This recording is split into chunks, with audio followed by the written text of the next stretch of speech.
Pod Mortem would like to thank Original Cinematic for sponsoring this week's episode.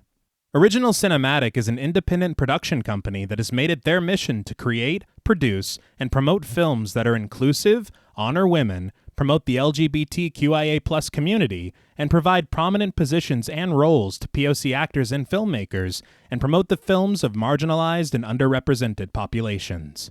These are all things that are extremely important to our podcast as well. Original Cinematic is currently accepting scripts and treatments. Both William and Xxena Rush are available via email or Zoom to discuss writing and provide input and resources to all aspiring writers, free of charge.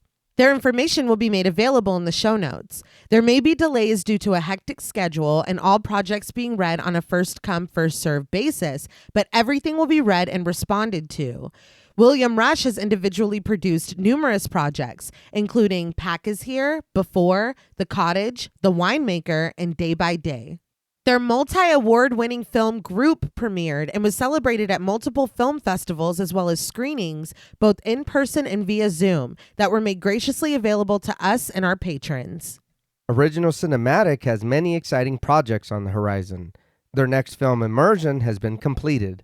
The award-winning Sweetener is in development, Fetish begins shooting in September, and Encore will begin next spring. Their documentary Women in Conversation is slated for a September release, and we are looking forward to each and every one of them. It is truly an honor to partner with Original Cinematic, and we can't thank them enough for their contribution to our show. And now, back to our regularly scheduled program.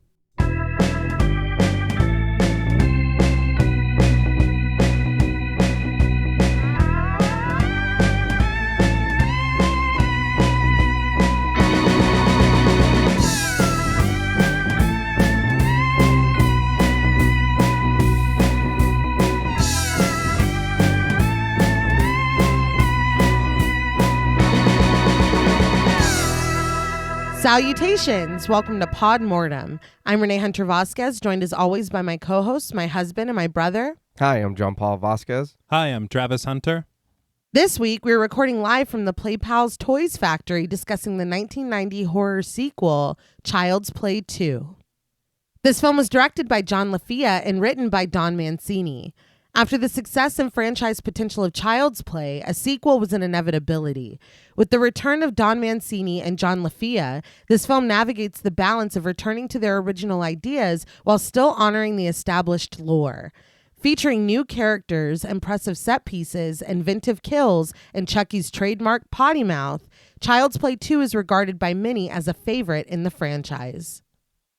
This film was requested to us by friends of the show, Girl That's Scary, Miguel Myers ATX, Squared Circle Nostalgia, Lala Thomas, Smelly Poo Poo Head, Brandon Dennison, Stephen Junius, Topher Williams, Probably My Jugs, Megan M., and Skank Sinatra. We want to thank them all for their support as well as this suggestion. So, what did you guys think of Child's Play 2 the first time you saw it?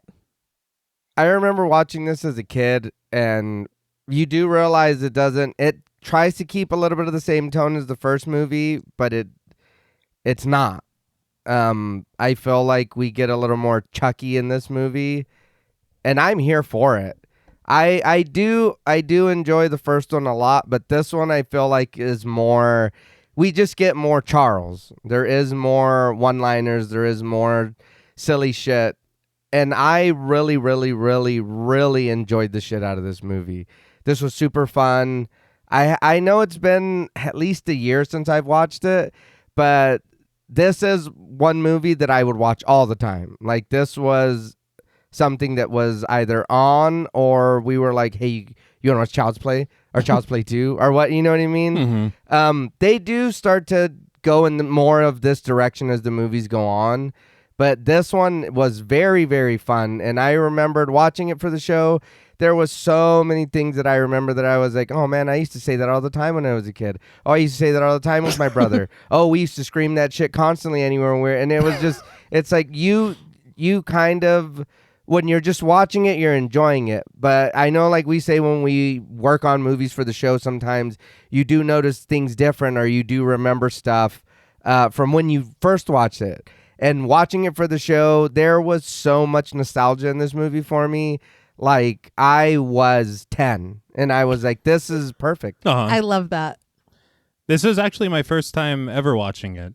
Mm-hmm. And I will admit I did have some expectations going into it because I hear and see a lot online that people say that Child's Play 2 is the best of the franchise. The first one is scary. Right. Yeah. This one is fun. So I feel like it does change a little different. For me so far, I'd say the first one is... I think this one doesn't live up to what I appreciated of the first one to me. Right. I really, really like the first one. I think that this one, I don't know, there's some stuff... It's almost like we talked about with Friday the 13th, where we're like, I don't know this franchise really, so I don't know when it gets silly. Yeah. Yeah. When it starts to really lean into just the fun aspect of it. Mm-hmm. And so I feel like this is kind of connected more towards the first one as opposed to what it becomes.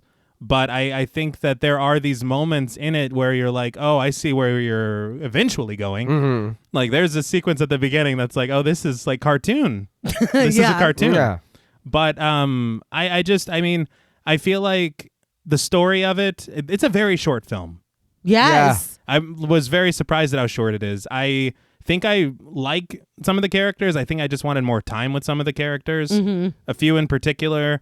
I think that there are a lot of things that are set up that I thought were going to go a certain way, and then just kind of they're like, well, forget it. We're moving forward. We are. It's a fast-paced film. Yeah. But I do very much. I appreciate a lot of the technical work that went into it. I like a lot of the set pieces. I do like the finale a lot. Mm-hmm. I like the opening a lot. Yeah. I think the music is great. I think the puppetry and the production design and a lot of the choices in the cinematography. Yeah. I think that they're really good. I think that, I don't know, for me, I just don't know that Child's Play, as it continues, is necessarily my franchise, so to say. But I do see the reasons that people love it so much and why it's so revered. Right. But I do also, and I want to say real quick, I appreciate all of the references to other horror films in this. Yeah. There are quite a few, and I think that that's fantastic. But as we continue on this franchise, it seems that it may become less and less my cup of tea based on what people have told me. And so I don't know. We'll see. Oh, so that's why I'm taking it over. Yeah, that's got it. I was gonna say, so if you've been with me, if you've been with us for a really long time, you know that this is not. It didn't start as mine, Right. My franchise, but it is now. Mm-hmm. I think that you guys kind of hit the nail on the head with the tonal difference in between the first one and this one, and I think that you just have to really be on board with who Chucky is, rather who Charles is, and his motivations and his fucking everything out of his mouth is a pretty hilarious one-liner. If that is what you bought your ticket for, you're going to love this. If it's not, you're probably not going to love this. I think that's the turn that this has taken, and you saying that it only gets sillier from here really makes sense to me. And we're going to talk in a little bit about a lot of the struggle with the story as it transitioned from the first one to the sequel. And to me, it feels like that's got to be Mancini at work with the silliness and really leaning into Chucky, telling people to fuck off and whatever. But it's fun. I've read that too, that people say that this is their favorite. I do prefer the first one just because that it makes Chucky a little scarier. Yes. And we've talked about this with Nightmare on Elm Street as well, where you love the personality so much, but it's a trade-off between, is he scary anymore? Yeah. And inherently, yes, they're iconic horror villains, of course, but was I ever afraid of Chucky in Child's Play 2? No. Yeah, that's fair. Because I do feel the same way. And I know that we, like you mentioned, T, with the Jason movies. I know that we have all been waiting for them to fully embrace what's going on. I will say that I do appreciate that Child's Play happens a lot faster than 5 movies in, and then it's like, oh, now he's in Manhattan. Oh, now he's in space. From what we've been told. Right. Is when Right. We will find out. Yes. Yeah. But the first time I watched this was, I think, in 2020, because during the pandemic, we were watching movies every single night, and we watched Child's Play. We watched Child's Play 2. That was the first time I watched Gremlins. We were really, just cranking them out. Yeah. But it is, I don't have a long relationship like you do, John Paul, with it, but it's just a good time. It's just fun. And I think if you want anything deeper than that, you might be a little disappointed, because story-wise, there are things that aren't fully fleshed out. A lot of it is just like, the train is moving. Yeah. Get on or shut up. You know what I mean? I did want to talk a little bit about production. I learned a lot of very interesting things from the book Reign of Chucky, The True Hollywood Story of a Not So Good Guy by Dustin McNeil and Travis Mullins. An excellent resource I found, and they have it broken up movie by movie. I found out a lot of shit. That's a really good name for that. It's so good, right? But so, like I said in the intro, a sequel was inevitable. David Kirshner was brought back as executive producer, but he had just been hired as the president of Hanna-Barbera. Wow. Yeah. Oh. So he was spread really thin, and he needed a knowledgeable team that knew what they were doing and knew what this story was. Tom Holland was invited back to direct, but he said no. It seems, from what I've read, and from some very shockingly candid comments from Don Mancini that I have seen in interviews, it was not a good situation in the first film between Tom Holland and John Lafia and Don Mancini. Lot of too many cooks in the kitchen. Tom Holland putting his foot down, changing the story a lot. We're going to talk about it as we go on. I read as well that Tom Holland has said that he does not like to repeat himself, so he has opted out of doing his own sequels, even under good circumstances. He doesn't But I mean, he would go on to make the horror classic Thinner, so he's gonna be fine. He's gonna be okay. Don't worry about Tom. Don't worry about Tom. Tom is fine, but he did decline to return for Child's Play 2. So John Lafia co-wrote the first Child's Play and had asked to direct the first one, and they told him he was too inexperienced, but basically they were like, if this does well, maybe you can do another one. And so when they called him, he jumped at the opportunity.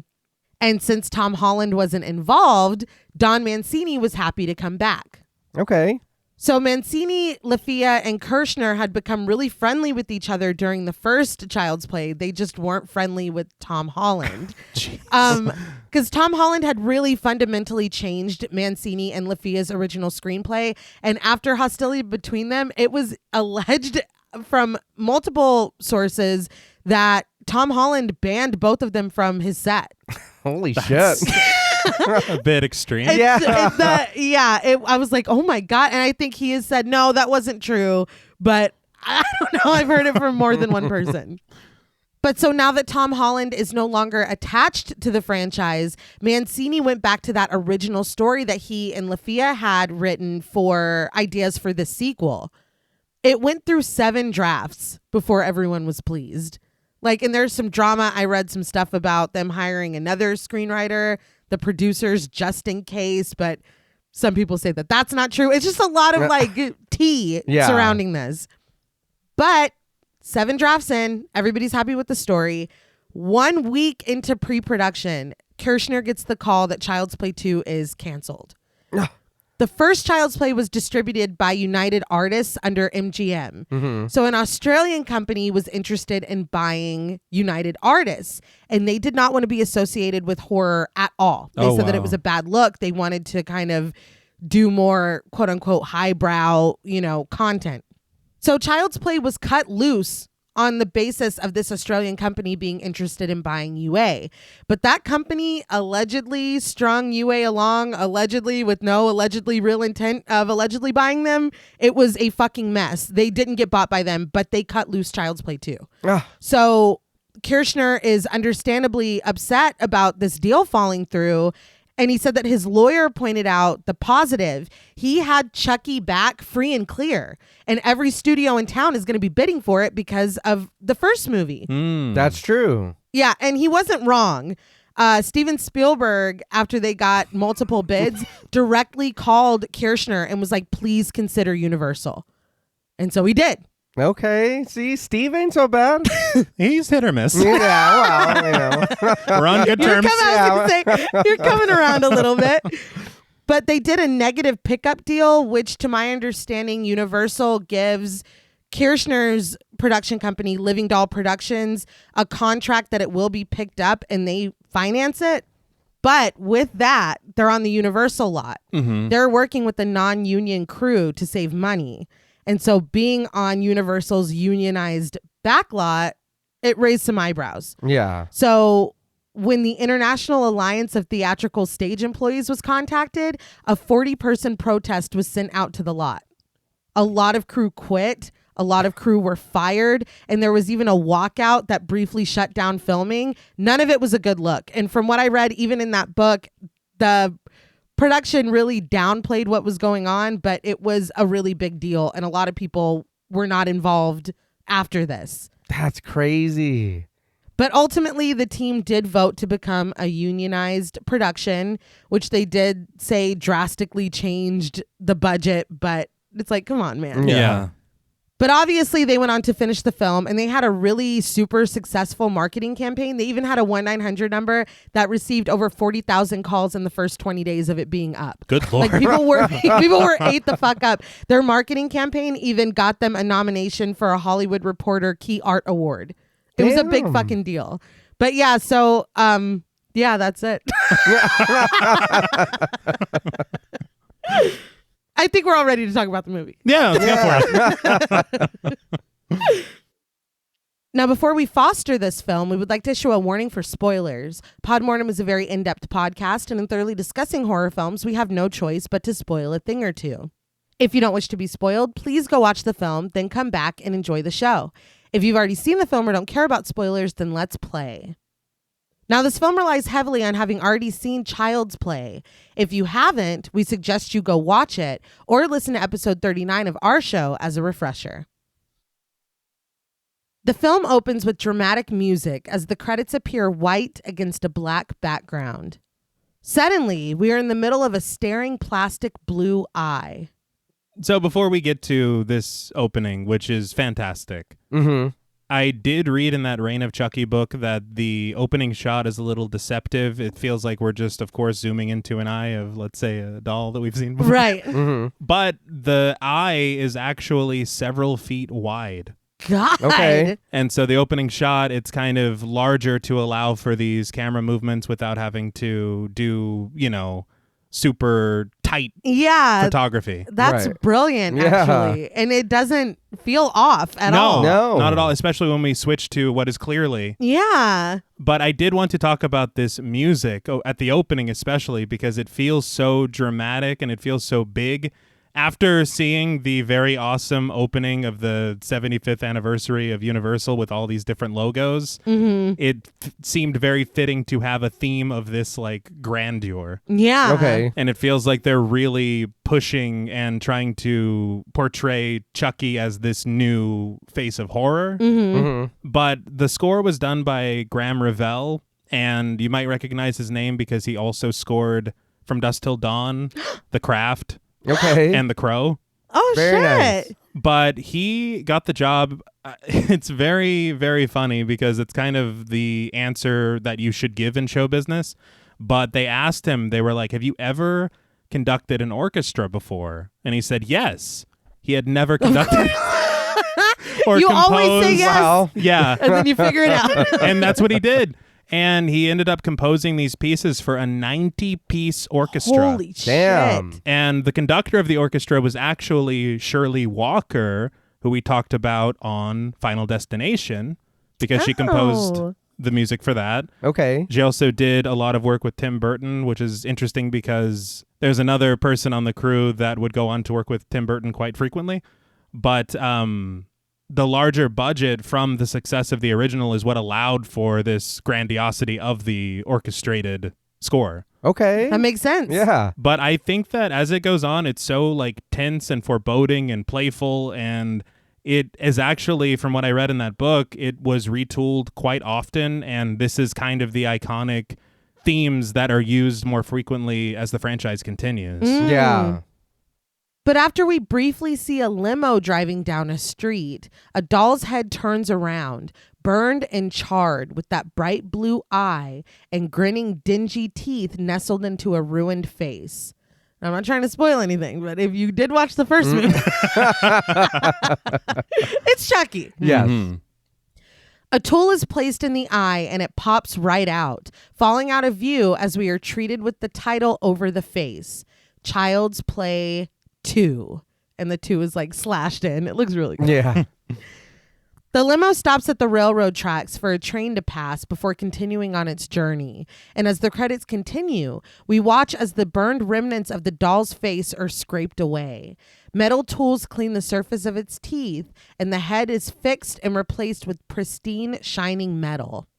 The teeth remain inside as a plastic face is draped over the metal skull. Eyebrows and freckles are stenciled and airbrushed. The plump plastic pieces of the arms and legs squeak as they're pushed into their proper homes in the body while the limo passes a junkyard. I do want to point out that I read that the hands that are putting this doll back together, we do see who they belong to later, but in these shots, it's Kevin Yeager's hands. He's like Chucky's dad, Yeah. you know. But the doll is given its distinct and iconic red hair before size C good guy batteries are placed within. A striped shirt is pulled over the doll's bare torso, and good guy overalls are clipped on. Red shoes are tied. The limo pulls onto the property of Play Pals Toys, official home of Good Guys. A cartoon representation identical to the doll we've just seen constructed waves from the top of the sign, and the music swells as the limo pulls onto the property, passing the branded trucks. This opening did remind me, I think it's at the beginning of John Dies at the End, but I could be wrong. I know it's something that Jason Pargin wrote, but he talked about having an axe. And if the head of the axe breaks and then you replace it, and then the handle of the axe breaks and then you replace that, is that still your axe? Is that still your original axe? I would say no. I mean, but it is. But it's not, but it is. Well, it's just like a thought experiment. But I was thinking this and I was like, I know that like a lot of this is new. You know what I mean? Like the doll. Yeah, but there's a soul in there. Maybe it's the soul of the axe. Okay. Well, there's some things that are kept. Yeah. True. But Mattson, played by Greg German, rushes to open the limo door. Greg German? Yeah. He looked very familiar. Yes. I know or remember him from Talladega Nights. That's Yeah, in That's 06. what it is. That's right. He also did Clear and Present Danger in 94, Oh. Quarantine in 08, good movie, Mm-hmm. and Get Hard in 15. Oh my God. Him and Will Ferrell, man. Yeah. They're linked up. But Mr. Sullivan, played by Peter Haskell, comes out of the limo, not pausing as he strides to the building with Mattson following closely. He tells Mattson that he's got a meeting with some very jittery stockholders, so he hopes he has good news for him. Hurrying to open the door for his entry into the building, Mattson assures him that he does. Very quickly, immediately, this guy is not very kind or nice. And it did make me laugh because his license plate on the limo was Fun One. It's ironic. Yeah, the lies. But as they walk through the narrow hallway adorned with framed photos of good guy dolls, Mattson laments that every tabloid in the country is telling the story of Andy Barclay and his killer good guy doll. When Sullivan asks about Andy's mom and the police, Mattson is thankful that the police were smart enough to deny everything. But Andy's mom doubled down and backed up her son's claims in court. So now she's under psychiatric evaluation. And Andy was sent to the Midtown Children's Crisis Center with pending foster custody. They come to a stop at the end of the hall, and with a photo of a fireman good guy doll presiding over them, Sullivan admits that his stomach hurts. He asks if this is what Mattson meant by good news, and Mattson stammers out that he's still getting to that part. He shares that their biggest issue has been rumors, but when someone walks past them and bids good morning, Mattson steps closer and lowers his voice.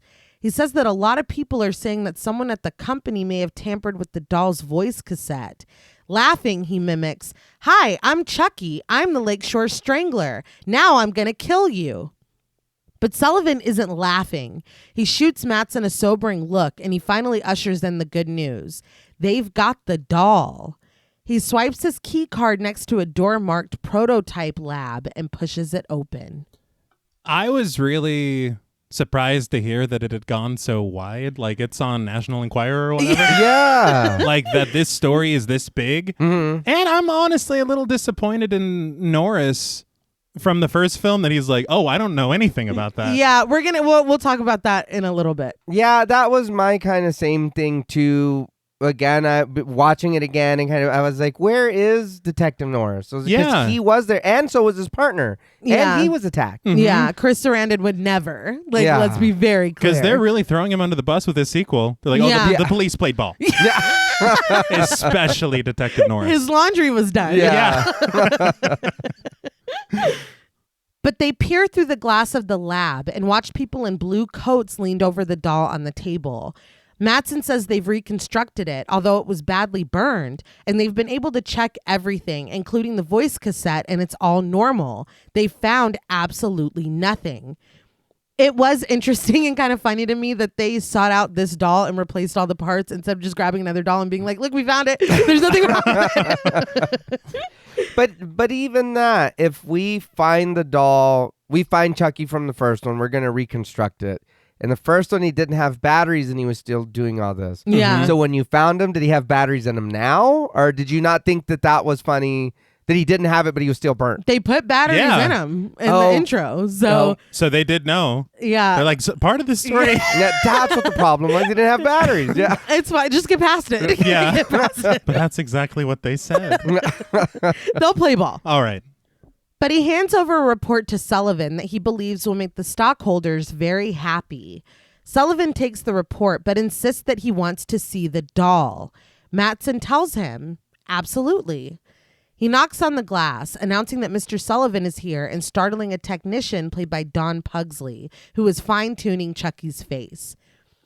He tells Mattson to give them a minute because they're not used to making these manually. The second technician, played by Ed Krieger, puts the doll's head into place, and he watches intently as the first technician punches in a code, causing a contraption holding the eyes to slowly lower. It comes down until it's hovering just above the doll's face. Then it freezes.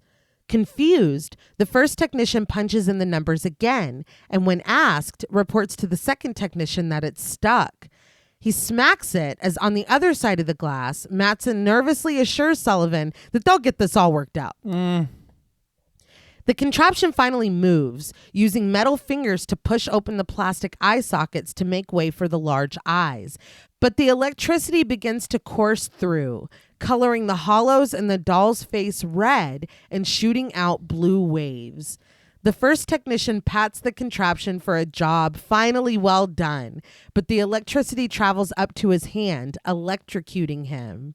His body thrashes, and there's nothing anyone can do but stare until he is finally launched off, and he does a Fergie flip through the glass, shattering it and landing in the room with Sullivan and Mattson. His eyes stare open, and his face is red with blood as he lays motionless on the floor. So this is where I thought we're really leaning into this, right? Yeah. We're not You in know? Kansas anymore. No. I was like, oh my God. Well, seeing that, wouldn't you be like, something's wrong with the doll? Yes. Well, yeah. So is this like a moment? Is this like Chucky's Frankenstein's monster moment? Is he Yes. coming back to life from this electricity? I like Right. that. I like that. That's interesting. I thought he caused the electricity. Yeah. It's like, no, this doll's always evil. He's always on. That's what he needed. Yeah. Okay. All right. But at the Children's Crisis Center, Andy Barclay, played by Alex Vincent, plays Go Fish with the social worker, played by Raymond Singer. So it is great to see Alex Vincent again. Oh, yeah. I think he did so good in the first one. Mm-hmm.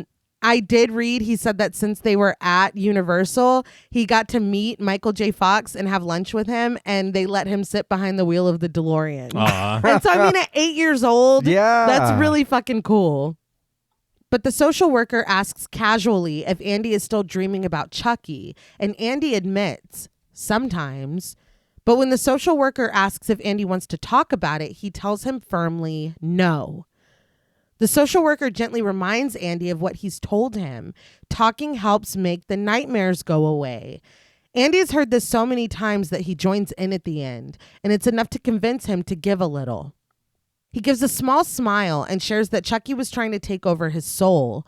He was a bad guy that got inside Andy's good guy doll so that he wouldn't have to go to hell.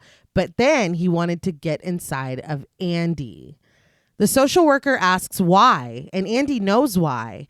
If he stayed inside the doll for too long, he'd be trapped forever. He needed Andy because Andy was the first one he told his secret to. Previously on Child's Play. Yeah. It's a little clunky. But you have to have it. Yeah. The social worker asks, what secret? And Andy knows that too, that his real name was Charles Lee Ray. Validating Andy, the social worker admits that was a scary dream. Andy agrees that it was, and the social worker reminds him that dreams aren't real and they can't hurt him. Andy smiles and agrees again. That's another franchise. Right. I will say I really liked this social worker and the way that he talked with Andy and was so gentle and patient and understanding. Yeah. And Andy seemed really comfortable with him. And I was really looking forward to this relationship, maybe somebody believing Andy and whatever. But I don't think, this man does not continue in this film. Yeah, because how they treated him in the first movie was fucking nuts. Yeah, and we will get to it, but the way he's treated in this movie, I did not care for it either. And that would work a lot to have that adult presence when everybody is so disbelieving. Yeah. Right. And to show him, telling him this entire story. Yes. So yeah, you're right. Yeah, it just bummed me out a little bit because, I think that we really just get this one scene with this actor, but I think he did really, really good. And I think that he and Andy had kind of a rapport, and it's not fleshed out. But back at the factory, the second technician leads paramedics into the prototype lab, and when they pass the table, Chucky is gone. Sullivan and Mattson sidestep the paramedics, and Sullivan demands that a lid be put on this. When Mattson assures him that it won't be a problem, Sullivan draws a line. He pulls Mattson's full attention and tells him flat out he either smothers this in 24 hours or he's out of here. Fun one, my ass. Yeah. He asks if he understands, and of course, Mattson does. Sullivan snatches the file and his coat away from him, excusing himself to leave for the meeting. He steps toward the door, and our view drifts down to the recently reassembled doll, propped up against the frame. Sullivan declares that as far as he and the shareholders are concerned, this matter is finished. Mattson nods, and when he spots the doll, he asks Sullivan what he wants done with it. Unconcerned, Sullivan's eyes flit down to it before looking back up at Mattson and imparting, "Stick it up your ass." He leaves. So you want me to put it in your car? Oh, Yeah. got it. Yeah. Yeah, no, Done. literally. Yeah. I'm like, why is this doll over here? Like, nobody's asking, and the reputation that this thing has. Yeah. It's like, this is not just a regular doll. This doll has a bad rep. Yeah. He's got many accusations on his head. So nothing about this man's death, this worker that maybe No. 25 years with the company, or they're like, well, that machine's always had an electrical problem. Like, no explanation It at was all. an accident. Yeah. He's like, listen, bury this. But watching Andy and the social worker through a two-way mirror, Grace Poole, played by Grace Zabriskie, shares that Andy was badly traumatized by the murders, but they bounce back at that age. So Grace, played by Grace Zabriskie. Yes. She, again, very recognizable. You know you've seen her from somewhere or on something, TV, movies. She did Wild at Heart in 90, Armageddon in 98, Gone in 60 Seconds in 2000, and The Grudge in 04. That's Yes. right. Yeah. Yes. I did want to mention, of course, her run on Seinfeld. Yes. And you brought up Wild at Heart, more David Lynch, and I'm trying to get you to watch this fucking show. But she's Sarah Palmer on Twin Peaks. I read that Twin Peaks premiered, the pilot premiered when this was in production. Oh, yeah. Yeah. Okay. So I was like, that's 1990. that's Yeah. interesting. And also that them sharing a first name was completely a coincidence. Really? It wasn't on purpose at all. How easy does that make your role? Oh, Very easy. and on the set. Yeah, you're Yeah. just Travis. Bat. Cool. Yeah. I'm already in character. Yeah. But she leads Phil and Joanne Simpson, played by Garrett Graham and Jenny Agutter, to her desk, continuing that Andy needs a normal family environment, a fresh start, and a chance to forget the past. So this lovely couple, Jenny Agutter, I remember her from something that we all loved. Mm-hmm. It looks like she did Logan's Run in 76, American Werewolf in London in Yes. 81, Very good. Darkman in 90, and The Outsiders in 90 as well. And I love that movie. Mhm. Damn. I knew her before American Werewolf in London because they talked about her a lot on Coupling. Okay. That was the extent of my knowledge. That's right. And Garrett Graham, I feel like I knew him from other stuff, but it was something else that I knew him from. But it looks like he did Phantom of the Paradise in 74. Oh, wow. Used Cars in 80. Terror Vision in 86. Oh. Sidekicks in 92. And This Boy's Life in 93. You There love you that go. movie. Yeah. You want to know something wild is when we covered an American Werewolf in London. That was episode 9. Great movie. Great movie. Great movie. Probably not a great episode. No. Also, I know that it's only 1990, but having this couple be the Simpsons was a wild choice. Yeah. Every time she says Mr. Simpson, in this, it's kind of ridiculous. But Grace says that since Phil and Joanne have done so well with so many other kids, they were hoping that they would foster Andy until his mother gets better. Joanne agrees that there's always room for one more, but Phil gives a hesitant grunt. When asked, he admits that Andy seems normal enough, but how has all of this really affected him? Grace explains that in order to cope with things that he couldn't comprehend, he turned it all into a fairy tale, choosing to believe that his doll was responsible because it was possessed by the soul of Charles Lee Ray. I'm sorry. I know that kids, their minds are incredible in ways of coping with trauma and even just fantasizing and playing and whatever. Charles Lee Ray is very specific. Yeah. And It's really specific. I understand you could say, oh, well, maybe his mom was watching the news. And he Yeah. just, but when you think of it in 1990, true crime as like a genre was not. It's not what it is. No. Yeah. And so it's not as if. Yeah. But not His only mom was listening to the last podcast. Yeah. It didn't happen. Didn't happen. well, not only that, all the stuff that happened in the movie, there is accounts for it. Eddie Caputo's house burning. Yeah. There is account for that. The people when he was in the hospital before that he had to sneak out of getting attacked. That did happen. Mhm. There is records of that. Yeah. Yeah. It's just too, it's not like, oh, it's somebody. It's like, no, he's like, that's Charles Lee Ray. Yeah. It's just it's too specific. But Phil asks who Charles Lee Ray is, and Grace tells him the Lakeshore Strangler who murdered a dozen people in a series of ritualistic voodoo killings. She's like, hello. Yeah. Great name. Oh, Again, it's- I Yeah. love that. Yeah. This is not what Phil wants to hear. He asks if they're even qualified to handle a kid like this. While Grace appreciates his concern, she tells him that this is merely Andy's way of coping with a difficult situation. He's fine now. He just wants to get on with his life.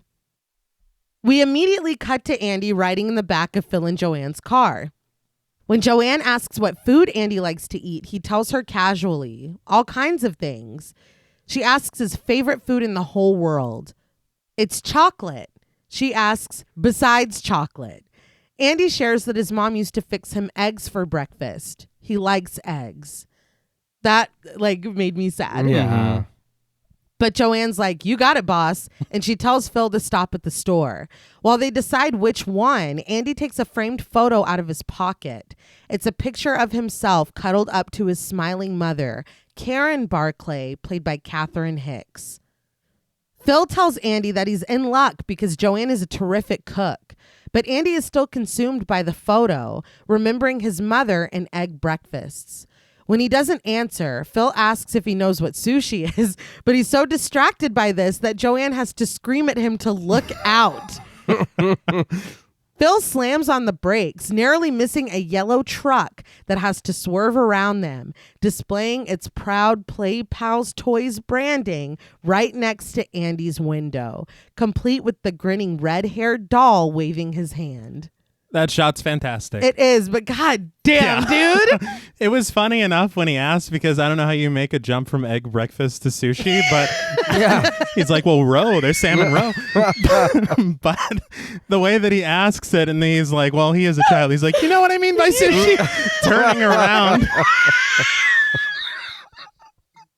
It made me think of Step Brothers when he's like, do you like guacamole? And then the bed collapses. Just a moment before. Potential tragedy. But even that I feel like would have been better. Sushi, I know there is some kids that are eating it, but I highly doubt Andy gives a shit about some sushi. It's a big leap. Yeah, well, like you said, from eggs to that. Chocolate and eggs. Yeah. You're at foie gras, Andy. Like the guacamole. Let's stick with the guacamole. But I did want to talk a little bit about Catherine Hicks, because this is all that we see of her. Yeah. Which bummed me out, honestly. Because the initial beginning, they said, had a trial with Catherine Hicks and Detective Norris. They are brought to court because of, what happened in the first film, obviously. Right. But the court scene that's supposed to be at the beginning of this is when Karen is sent away. And I guess, I don't know if Norris plays ball. Yeah. I don't know if that was just, I did read though that Chris Sarandon said that since Tom Holland wasn't coming back, neither was he. Huh. That's loyalty. Yeah, because Norris was even utilized at the end, which we'll talk about. And he was like, I'm not coming back. I do feel like if they had that scene, I would have liked it just to have a little bit of continuity. Okay. Instead of just this conversation from characters we've never met before. Yeah. Right. I don't know if it was cut. I saw something that said budgetary reasons, and I saw something else that said it is used later in the franchise. So I don't know. I think that, but if we do see her at the beginning of the film, we'll want her to return. We'll think that we're setting up something. For sure. That's true. It did bum me out, though. I wanted to see her come back. I really loved her relationship with Andy. I loved her character. And she said that she assumed that she would be back and that she was sad that the extent of her involvement was bringing Kevin Yeager lunch. Wow. Oh, because they're married. They met and fell in love on the set of the first Child's Play, and he came back for this. Wait, so she's on set? Yes, a lot. What to are we visit doing? her husband. I know. Yeah. But she said while she was on set, she would watch a character that we're going to meet in a minute and just wonder, where's Karen? Huh. Which made me sad. Yeah. But even Brad Dourif, I read a quote from him that he said that he agreed with the decision not to include Karen. He said that if Karen and Andy were both back, it would just be Child's Play 1 again. I get that, but I also think that it's a sequel. Yeah. So I don't agree with that. And I love me some Brad Dourif. Yeah. But I don't agree with. I feel like if it's the same exact setup, if they're like, well, this Chucky can't be evil. Yeah. And then it turns out that it's also evil. Yeah. I'm not saying have her in the whole film. No. But Right. I mean have her, especially if she's right there sitting with her husband. Yeah. Put her in, coach. Like that's wild. And especially the fact that so much has changed since the first film. It's not about this surprise anymore. Right. Yeah. It's about what we're doing to whatever Chucky is in this film. Yeah. Yeah. But the Simpsons drive through their kid-friendly neighborhood and pull into the driveway of their home. Phil opens the door and Andy thanks him as he walks inside, carrying a small suitcase. He looks around, not listening as Phil tells Joanne off screen that he's got to go back into the office, despite her thinking that he was done for the day. Andy looks around the decorated house with its inviting blue and pink walls. The silence is only broken by the steady ticking of a clock. Andy looks around at the decorations, finally stopping on a ceramic figure of a woman cradling a small child. He sets his case down and reaches out to touch the figure, but Phil comes around the corner, gently stopping him. He warns Andy that the first rule is don't touch the old stuff, which makes sense in a house where you're fostering multiple children. It makes total sense.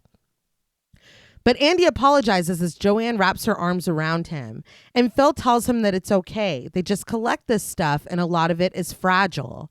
Joanne asks if he likes it and Andy admits that he does. Joanne shares that it's been in their family for 3 generations. Her grandmother gave it to her mother and her mother gave it to her. When Andy asks who she's going to give it to, Joanne doesn't have an answer. She just invites Andy to go upstairs and explore. She'll be up in a minute. Andy obliges, taking his suitcase and disappearing upstairs. Joanne asks what Phil thinks, and after a moment, Phil concedes that he'll get used to him. He chuckles. None of the scene played out the way that I expected it to. No. I thought that this would be really sweet. Obviously, this is a family heirloom, so I guess that notwithstanding, I thought that maybe Joanne would let Andy hold this figure of a mother and child until he could be back with his mother. No, hands off. Yeah, don't fucking touch it. It's fragile. I was just like, oh, okay. Yeah, I figured they would pick up on what it is he's looking at. That, because clearly. Yeah, and be a little more sympathetic to him. That's exactly what I thought. And I'm like, if you're inviting these children into your home, we have preteens. I'm not leaving a fragile, valuable family heirloom just sitting on a shelf in a child's reach. Yeah. Like, maybe that goes in your bedroom, or maybe because they said at the center, you've helped so many kids. Like, you have kids running in and out of here. Kids break shit. Yeah. I don't know. I just feel like putting that on Andy. I didn't like it. Maybe I'm just too protective of Andy. No, I feel the same way. I will say, though, The Simpsons don't really put too much focus on these kids. The cinematography does. All right. Thank you. And I did want to talk about it a little bit. The cinematographer was a guy called Stefan Sapsky, and you might recognize his name because this is the member of the crew who would go on to work with Tim Burton quite a lot. Oh. Okay. And just a few credits. He did the cinematography for Edward Scissorhands, for Batman Returns, and Ed Wood. Okay. Very good. But he also worked with favorite person of the show, Danny DeVito. Woo! Yeah. When he shot Matilda. I knew you were going to say that. But he actually got the job because I think he had the same agent as Lafia, and so the connection was made pretty simply there, and he was just given. Now, he did, because I read an interview in that book with all the other production that we received, but he said that the producers told him that he would pay his air travel to his job interview, and if he got the job, they would pay him back for it. What? Huh. Which is just odd, and to me it kind of fits in with what you were saying about these like strange production issues. Yeah. And the way that the money was, everything was going. I have more about that in a minute, but in regard to his idea and Lafia's especially, because whenever he had said that he had joined the production, there were already extensive storyboards done in pre-production that Lafia did with the illustrator David J. Negron Jr. And apparently they mapped out camera placement, movement of the camera, the lighting, the shot composition. And so Sapsky said that his first day of filming, he was given a shot list the size of a phone book. Oh my God. And so the work was kind of already done for him, it seemed. Yeah. But what they wanted was a lot of low-angled shots to put us into Andy's shoes. I like that. Yeah. And you see that even from the start of this scene when they enter the house. Yeah. You're entering the house with Andy through the cinematography. Yeah. But it did set up a lot of difficulties because when you're shooting from such a low angle, you're used to lighting these shots from the ceiling on a set. But at the low angle, it's like, we need a ceiling for this room. Yeah. And so he had to come up with a lot of solutions that he didn't count on initially. But it was a lot of interesting challenges that he was taking on. But he had said that a lot of the cinematography from Lafia, he was trying to emulate the film Touch of Evil by Orson Welles. And he apparently had such a extensive knowledge of horror films. He pulled from John Carpenter. He pulled from De Palma and Hitchcock. I think that one of the production offices was next to Hitchcock's suite on the Universal lot, like where he was whenever they filmed Psycho. Oh, wow. But he had said that a lot of the complications were not even a matter of the cinematography. He said that a very interesting quote. He said the horror of the film wasn't Chucky. That was the fun part. The horror was how the production was run. Oh, wow. And so he said that there were times before, you were talking about those protests, he said before that happened, before they made that decision together as a crew, there were no crew members receiving overtime pay until they reached 70 hours a week. Holy Damn. shit. And so there were a lot of things that just were not going well with this non-union shoot.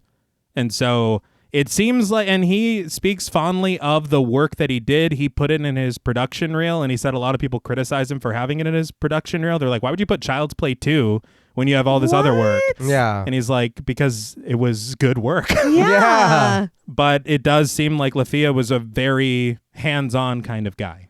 Yeah, I've Kevin Yeager has made comments about that as well, because we'll talk about, he did some second unit stuff, and Lafia was very, very like he wanted his vision, Right. and very like hovery, if that makes sense. Yeah. Okay. Well, and Sapsky kind of said the same thing. He said that he had such an incredible vision. He said it just was incompatible with the budget and the schedule.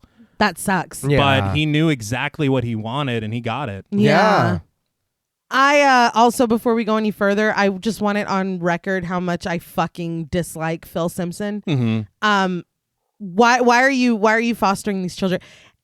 This kid has been through so much, and he's not a temperature in a pool to get used to. He is a child that needs to be comforted and listened to, and he needs patience through this very transitional period without his mother. Yeah. And regardless of if he thinks a doll did this or not, this kid saw a lot of shit. Mm-hmm. Yeah. Like, why did you even bring him home? I just don't fucking like Phil, and it only gets worse. Yeah. But Andy walks down the hallway upstairs, but he stops and turns back when he hears loud music start from behind one of the doors. He opens it without knocking, prompting Kyle, played by Christine Elise, to hide a cigarette behind her back. So Kyle, Christine Elise, love her. Yes!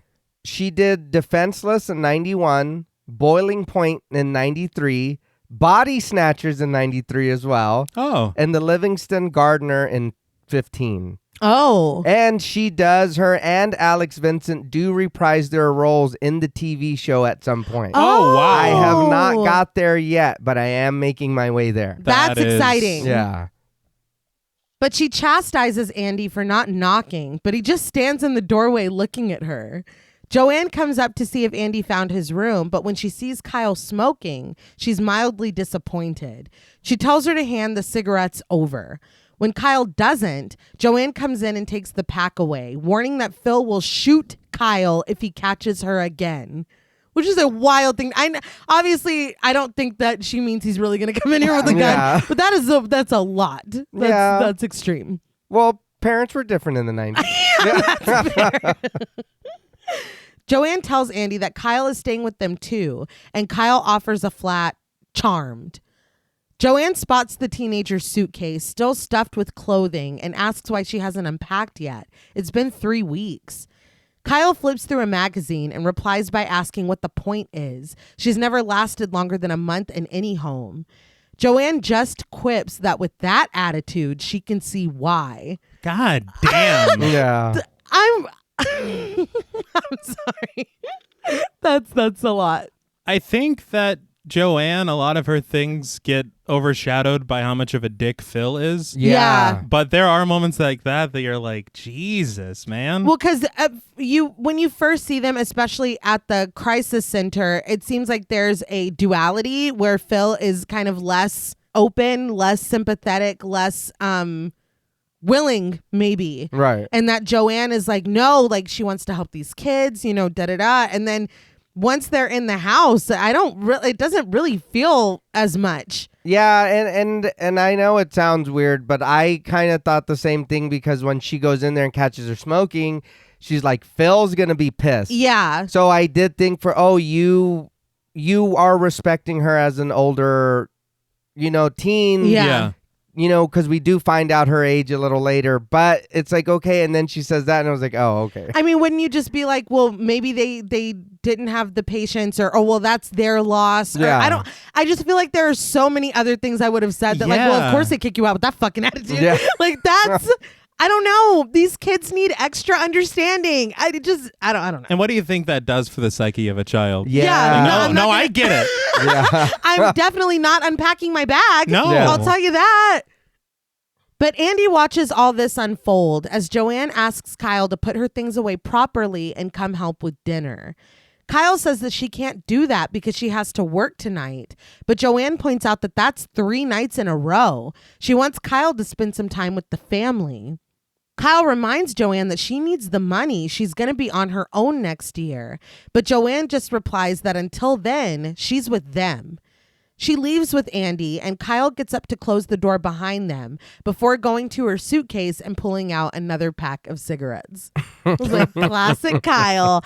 I really, really enjoy her character a lot. Yeah.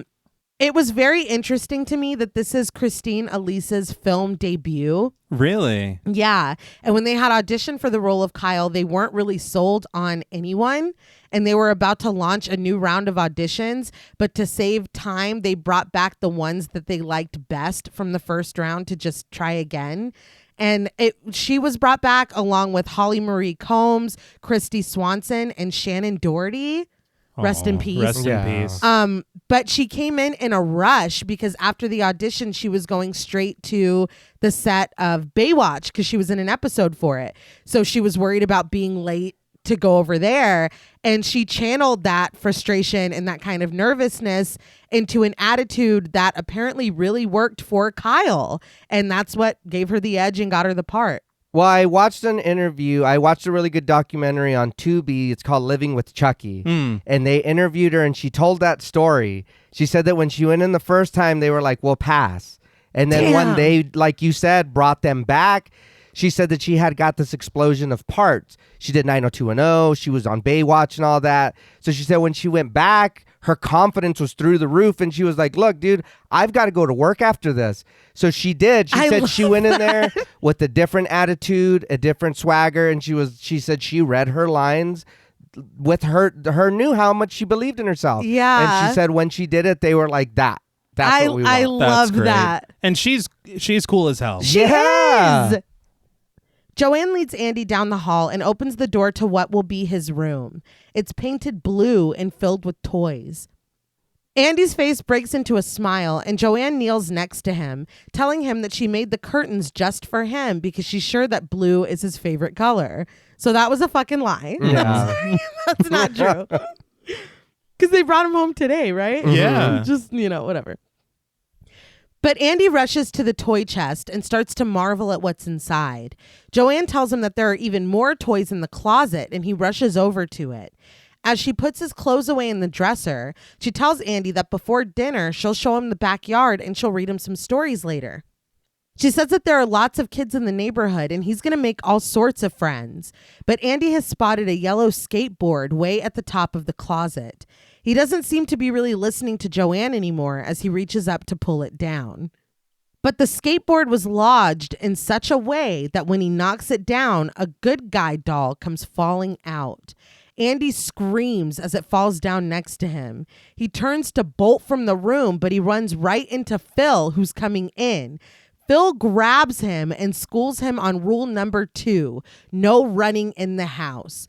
He tells Andy with zero fucking compassion for what he's been through that it's just a doll. He goes, are you listening to me? It's like, yeah. Here's the thing. Firstly, oh my God. I understand that you just got this kid into the house and you're, how can you not take care of this beforehand? I understand there's a line later, oh, whoops, we forgot. Yeah. The most traumatizing thing you could possibly see was there. But even if you somehow which they didn't even let them do like a sweep of the house or anything. No. It Yeah. seems like they went and they talked to that lady and they're like, okay, here's the kid. Yeah. But you were just told the story today of Andy using this doll in Grace's estimation to process his trauma and putting all of the evil into the doll. And you're like, it's just a doll. No compassion. Are you listening to me? No patience. And you never answered me about the sushi earlier. Have you heard of it? We're going to be eating it a lot. It's my favorite. I just couldn't believe it. Yeah. One thing I do like, though, is the writing in that section because of what Joanne says about, I'm sure you'll make plenty of friends, and then his friend till the end Very good. falls from the top. I was like, that's pretty good. That's good. I just fucking hate film. No, I know. It's just a doll is crazy. It is, and for me it was just that. You completely forgot what you were told. I can understand maybe overlooking it if this is what you guys do. You do, help foster children and you are, you know what I mean? But so I can get the having the good guy doll there and forgetting about it, but to, like you said, T, to see it, that all this is what's stemming, you know what I mean? All the trauma. Why would you say it that way? And then for him to be like, no running in the house, it's like, dude, we just got here. I just came up here. And that's the other thing, dude. If you're going to be barking... If you're going to be barking fucking rules at me all day, you got to give me these rules before you scold me on them. Because how many more rules am I going to break before I even knew that they were rules to begin with? Shit. Yeah. Because at some point, if you keep doing that, I'm just going to think you're making this shit up. Yeah. Yes. I need a list. Yeah. Yeah. Rule 3, no pointing out when I'm being rude. And rule number 4, sushi every goddamn night. Get used to it. But Joanne sees what fell and puts the pieces together. She sincerely apologizes to Andy. She didn't know the doll was there because so many kids come in and out, it's hard to keep track of all the toys. She picks it up, promising to get rid of it. But in her arms, the doll, whose voice is provided by Edan Gross, says cheerily, "Hi, I'm Tommy, and I'm your friend to the end." The doll giggles as Joanne carries it out of the room, proposing that they'll have some dinner after Andy gets settled in. Sushi? Phil follows his wife out of the room, eyeing Andy as he closes the door. Andy stands sadly and quietly on the other side.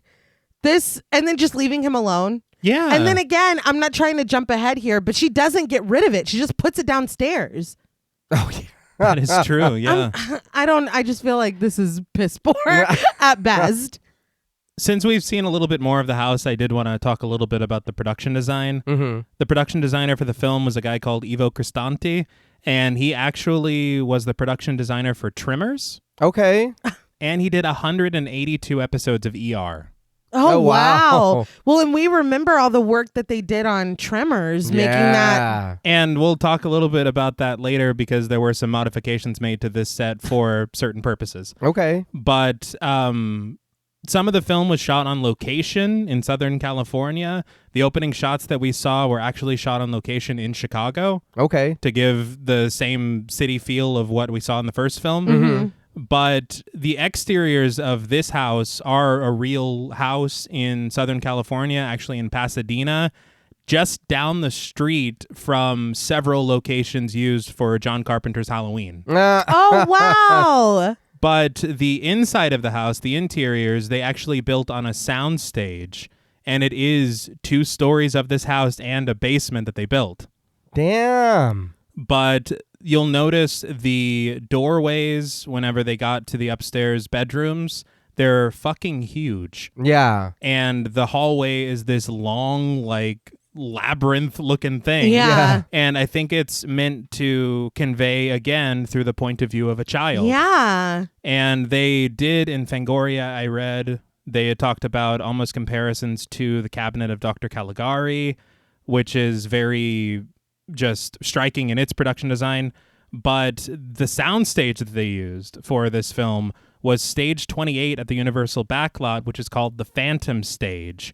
And it's called the Phantom Stage because they filmed the silent 1925 version of the Phantom of the Opera here. Oh. Okay. But they also did some work on Dracula, Frankenstein, and Psycho. Wow. So right. the lineage, or whatever the word would be, if my brain was working properly this morning, of this area, of this soundstage is pretty remarkable. Yeah. And it must have just been incredible to work there. For real. Yeah. But that night, It is pouring rain when Mattson leaves the factory. The wind blows his umbrella out of his hand, and Mattson just lets it go. Which fucking been there leaving work, dude. It's like, fuck it, I don't care. But he holds onto the good guy doll pinned beneath his arm. He opens his trunk and tosses the doll inside. He slams his trunk down multiple times on the doll's face, and when it's still too full to close, Mattson snatches it out and tosses it roughly into his back seat before getting behind the wheel and driving off. Oh, be careful with the goods, man. You're talking to my guy all wrong here. Keeping an eye on the road, he makes a call on his car phone.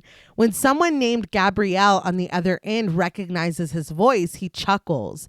He assures her that he remembered the vodka because it's their 2-week anniversary, and he knows what the vodka does to her. He tells her to wait for him because he's on his way and ends the call, but he yells shit after he hangs up because he very obviously did not remember the vodka. The doll is sitting up in the back seat now, but Mattson doesn't notice this. He is focused intently on a neon red sign flashing the word liquor against the darkness of the night. He pulls over in front of the liquor store and gets out, locking the car behind him. An eerie theme plays as, now alone, the good guy doll's eyes drop to the car phone. A bright red phone begins to ring at the Children's Crisis Center. Again, Bill Rush, all the red. Yeah. Grace is trying to make copies, but she's also got Sammy, played by Adam Wiley, on her hip, asking to play Red Light. Grace tells him that she doesn't want to play Red Light right now. What she wants is for him to go back to bed, but he protests that he's scared.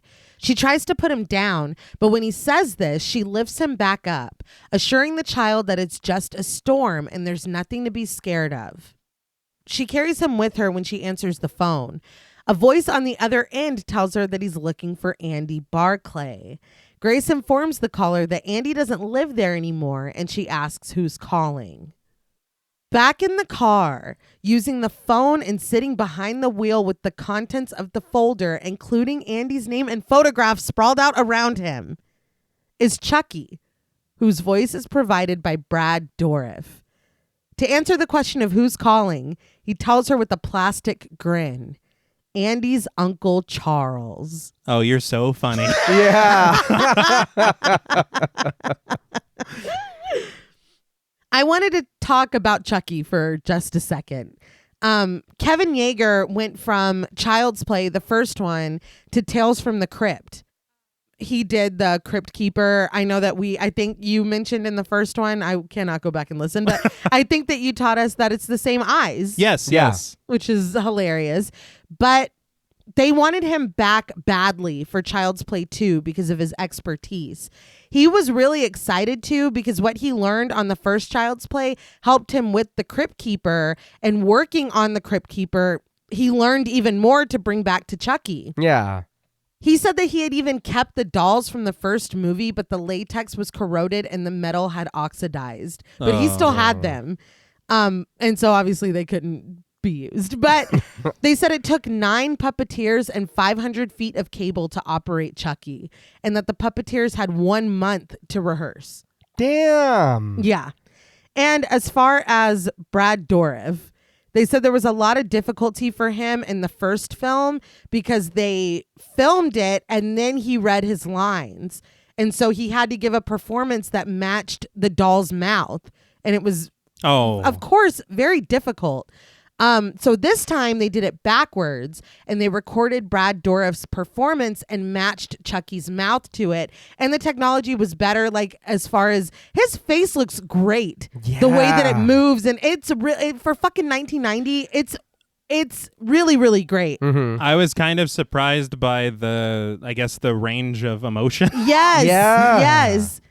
But so he recorded his performance first. They matched the puppet to the performance. And Yeager also learned while working on the Crypt Keeper that the slower the dialogue was, the easier it was for him to match up the puppet's mouth. So they slowed down Brad Dourif's lines and his recording to film the mouth moving on the puppet, and then they sped it up while they were editing it. Oh, genius. It's so seamless. Yeah. They really fucking nailed that aspect of it. Mhm. Hell yeah.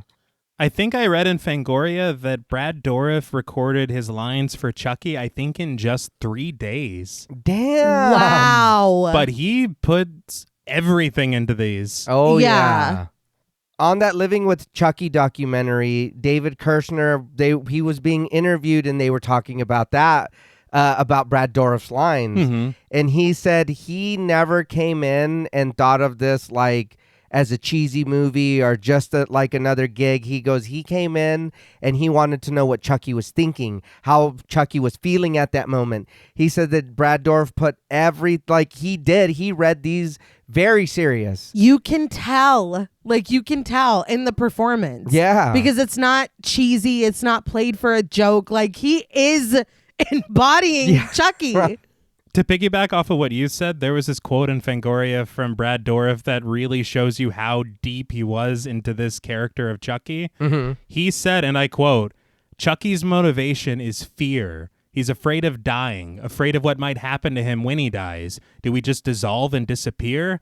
Chucky doesn't want to disappear, so he's afraid, and he had to have rage, a rage potential he believed could generate supernatural power. Chucky represents something very primitive, something amoral, and also, in a deeper sense, he's a cultural shadow, the shadow of consumerism."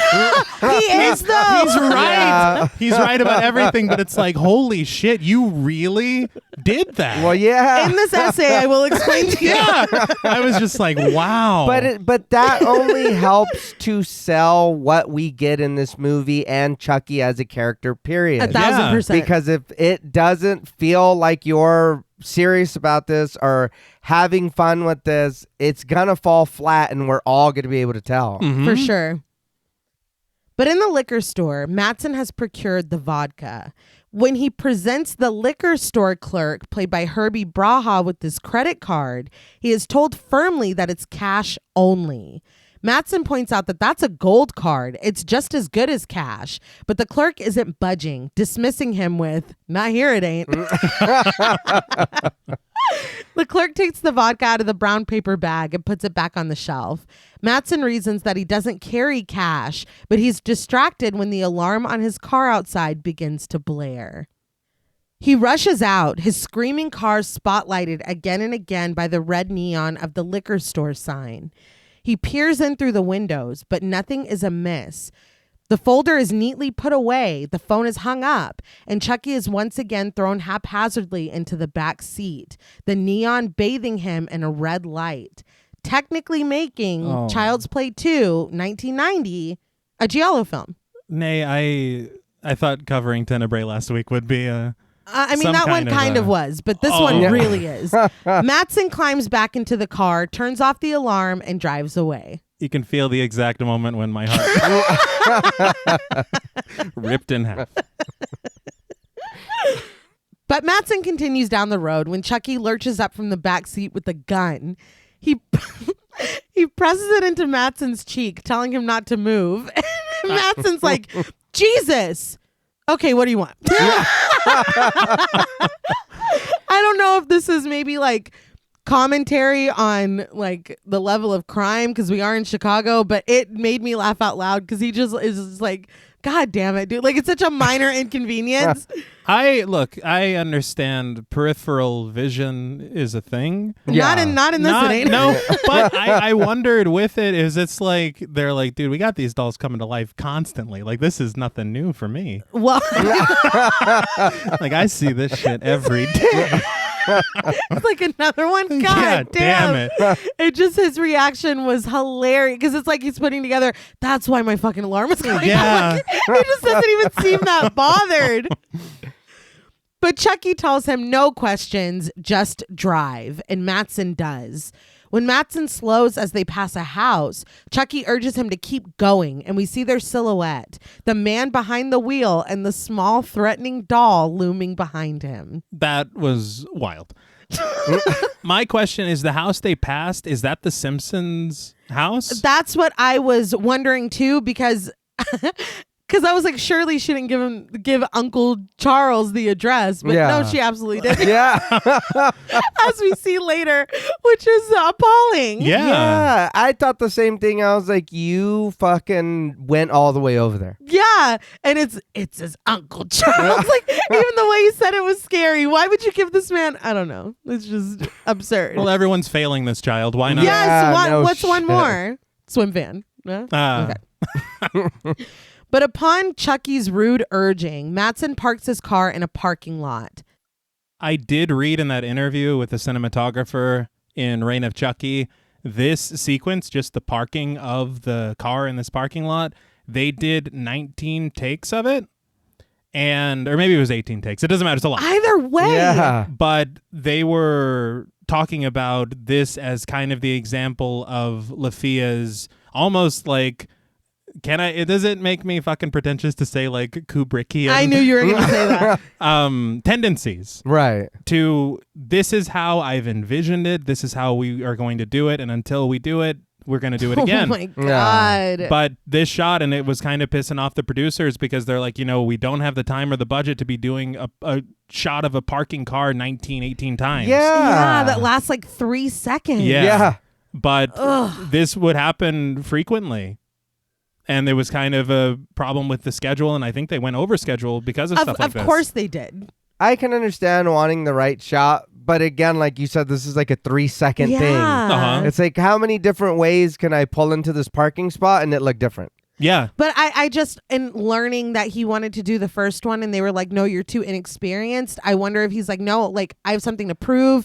I want my vision. You know what I mean? I get it, but it's like, you gotta compromise on some shit, And they were saying, the cinematographer, he was talking about it, where I guess the people who were in charge of the financing for the film, because I know there was a lot of like different stuff going on behind the scenes, so I don't know exactly if to call them producers or what. Right. Because he used something different. It seemed a little more critical as far as a term to describe them. But whenever he was talking about it, he said they would come to set all the time, and if things weren't moving where they should or at the pace that they should, they would just fire people left and right. Oh my God. It was a non-union shoot at the start. Right. And so the cinematographer was kind of fearing for his job at times, and then they would watch it and they'd be like, oh, this is Lafia. That's, and they're not going to fire him. Yeah. So it was Jesus. more understandable, but it's a lot. Yeah. But the storm continues to rage as Chucky tells Mattson to put his arms behind the seat. Mattson begins to bargain, admitting that he doesn't have cash, but he does have a gold card, and he'll give him anything he wants. Is this film sponsored by American Express? Like, what's happening? Chucky has tied Mattson's hands behind the seat with a jump rope, and he presses the gun harder into the man's cheek, telling him, "Freeze, asshole." Mattson begins to sob, telling Chucky that he can drop him off and keep the car, but to please just leave him alone. But Chucky pulls the trigger, revealing his weapon to be a water gun. He cackles at this, and Mattson joins in on the laughter. But when he peers into the rearview mirror to try to get a peek at his assailant, there's no one there. Chucky jumps back up with a plastic bag, throwing it over Mattson's face and pulling it tight without warning. He cackles as Mattson struggles, the engine revving again and again, its pedal under the dying man's flailing feet. The fighting doesn't stop until Mattson runs out of air and slips into death, but Chucky's delighted cackles continue. He lives for this shit. Yeah. He loves it. And this is the first death in the film where he's done it with his own hands. Yeah. I'm the technician, that blood's on his hands too. But Mattson's death was in the original Child's Play script, but Tom Holland threw it out. So Mancini just put it in this one. And there was also a part that was cut out where Mattson, after talking with his girlfriend and hanging up, calls his wife and says that he's going to be late. So I just feel like that would make me give less of a fuck about Mattson dying. Well, the way it is now, you're like, oh, it's this burgeoning romance, a 2-week anniversary. Yeah. That's sweet. That is kind of what you get. Yeah. The lightning continues, bathing a grinning clown toy in Andy's room and the framed photos on the Simpsons mantle in a cool blue with every flash. Also illuminated by the lightning is the innocuous good guy doll, Tommy, propped up downstairs and staring lifelessly through plastic eyes. But in a POV shot, we race across the street through the rain to the Simpsons' front door. This reminded me a lot of Tales from the Hood, which I know wasn't made yet, but, you know. I gotcha. Yeah. But Chucky's hand reaches out and grips the door handle. In Andy's room, he sits in his new bed with Joanne as she reads him Hansel and Gretel. I wondered if this like brother sister facing something dangerous was foreshadowing for something. Very good. Okay. But just as the children follow their parents into the forest, Joanne proclaims that they lived happily ever after and closes the book. Andy's like, no, they don't. But Joanne tucks Andy in, insisting that they do tonight and they'll finish the story tomorrow. See, this felt like she was just like, and yada, yada, yada. Yeah. Like, you're It's like, his first night here. yeah. Her mouth is not matching her words at all, but she does get her point across. Andy places a hand on Joanne's arm and asks her not to go. Joanne asks what's wrong, and Andy tells her honestly that he misses his mother. Joanne assures him that she knows, and when Andy asks if he'll ever see her again, she promises that he will. As Andy makes himself comfortable, she tells him that she'll stay here with him as long as he wants, which I did appreciate. We cut to the hallway where we hear Andy share with Joanne that his mom used to sing to him. He asks if she will, and Joanne begins to hum as we pan down the hallway and down the stairs, where Chucky stands looking up at the second floor and cocking his head. After a moment, he utters, "Shit." He turns and tries to walk away, only to come face to face with Tommy, who greets him in his pre-recorded friendly voice. But Chucky calls Tommy an idiot and tells him to shut up before striking him with his fist, which looks so fucking funny to me. Tommy falls backward, repeating that he likes to be hugged as his eyes blink and malfunction. Chucky grabs the figurine of the mother and child that Andy was warned against touching, inviting Tommy, "Hug this." He begins to repeatedly bash the doll's face with the figurine. Okay. Don Mancini has said that naming this doll Tommy was a tribute and an honor to Tom Holland. Tribute. Yeah. Yeah, we'll talk a little more on it in a minute, but I did read in that book there was a quote from Lafia, because when Chucky's talking to the doll, he's like, "Heidi ho," and the quote, and this is a quote, "That's Tom's dumbass Heidi ho, not mine." God damn. Calm down a little, man. Yeah.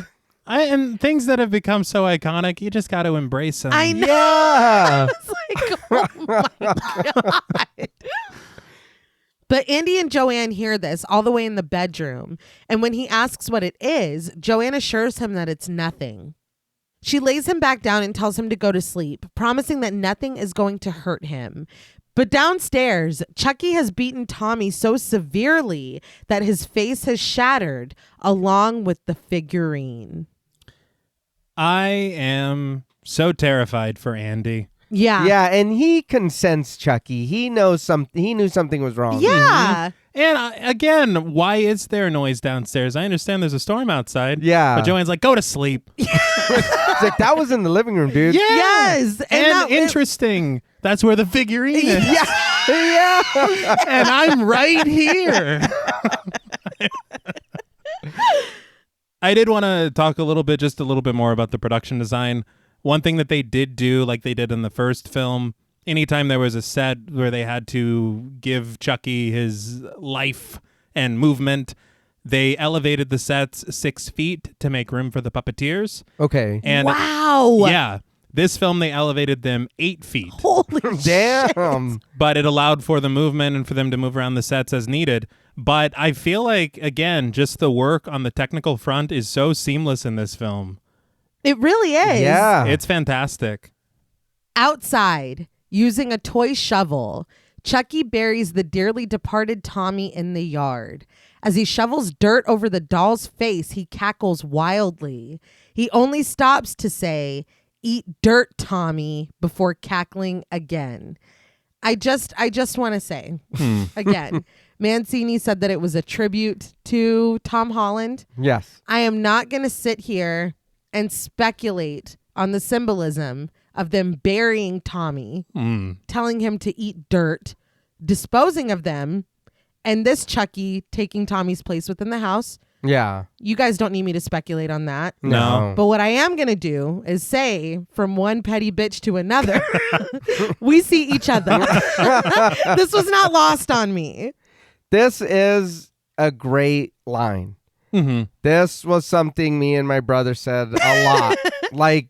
And that was one thing, again, like I stated up top going through the movie, there is so many good one-lines from Chucky. Almost everything he says. Yeah.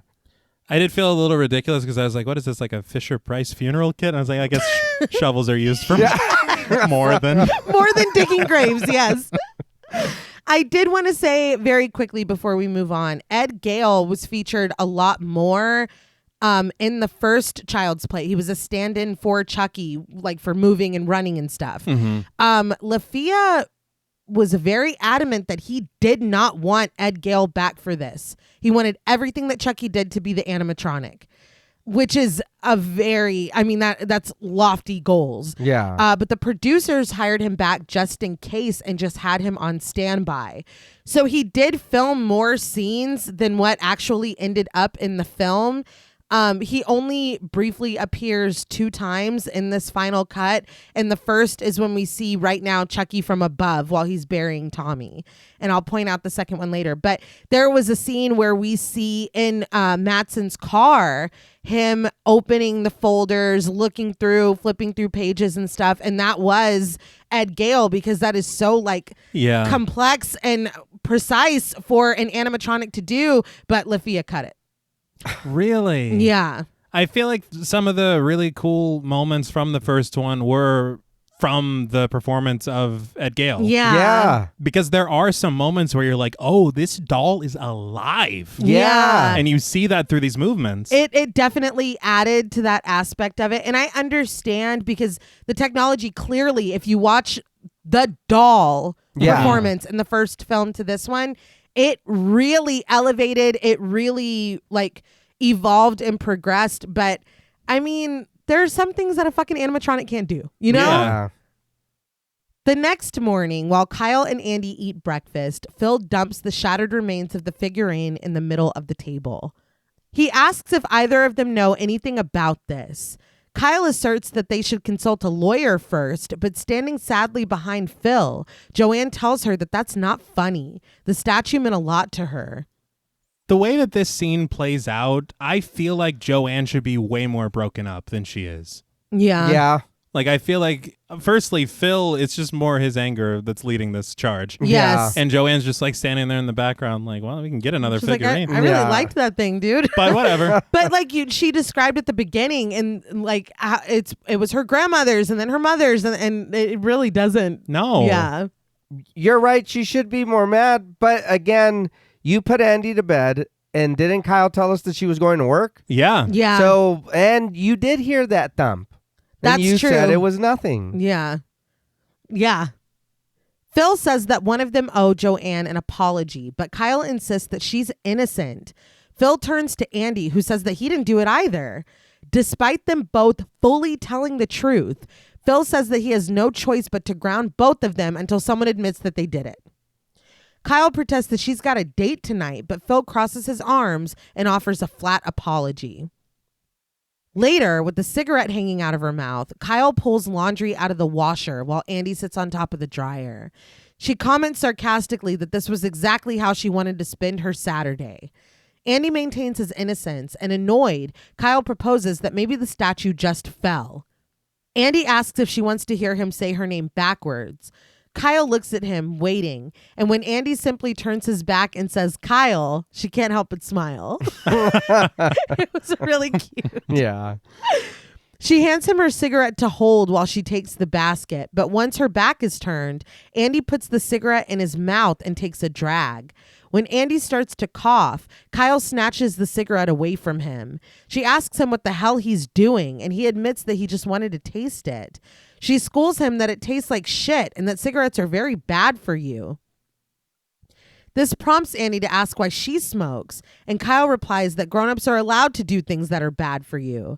And when he reminds her that she's not a grown-up with a grin, Kyle says that he's starting to get on her nerves.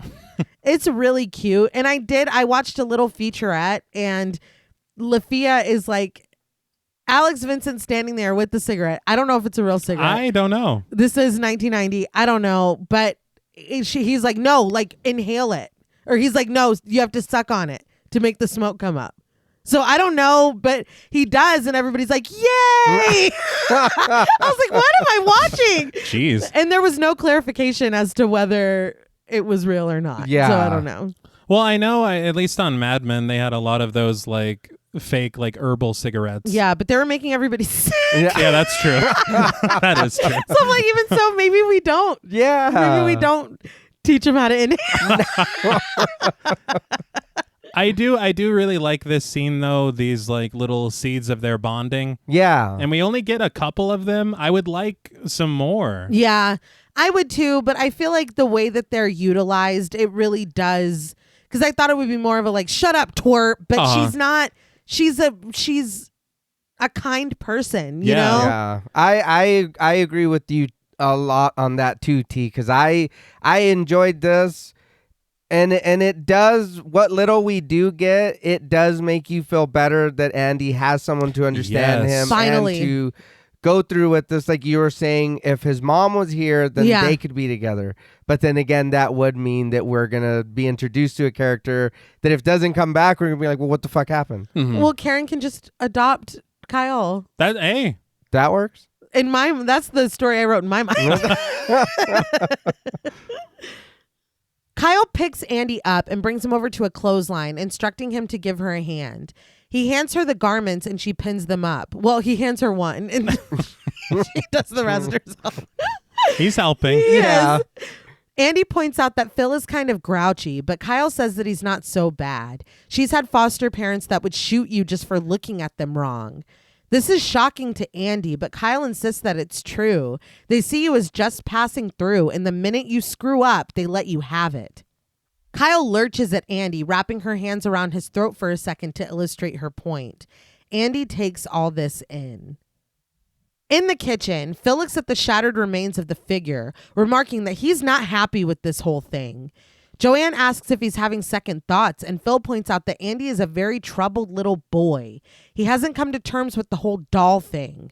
As he says this, Andy opens the door to come up from the basement, but when he hears them talking about him, he stops to eavesdrop. Joanne sighs, but Phil continues that Andy might just need more attention than they can give him. Joanne counters that Andy's been through hell, and he just needs a little more time. Besides, she likes him. Andy finally steps out from behind the door, making his presence known, but neither of them even notice him as he walks away into the living room. He's been here for one day. Yeah. Yeah. He's been here for one day. And he's like, maybe we don't have what it takes. It's like, what has he really done? Even if he broke this figurine, what has he really done to warrant send him back? Well, he's troubled. Like you said, what did he do? Yeah.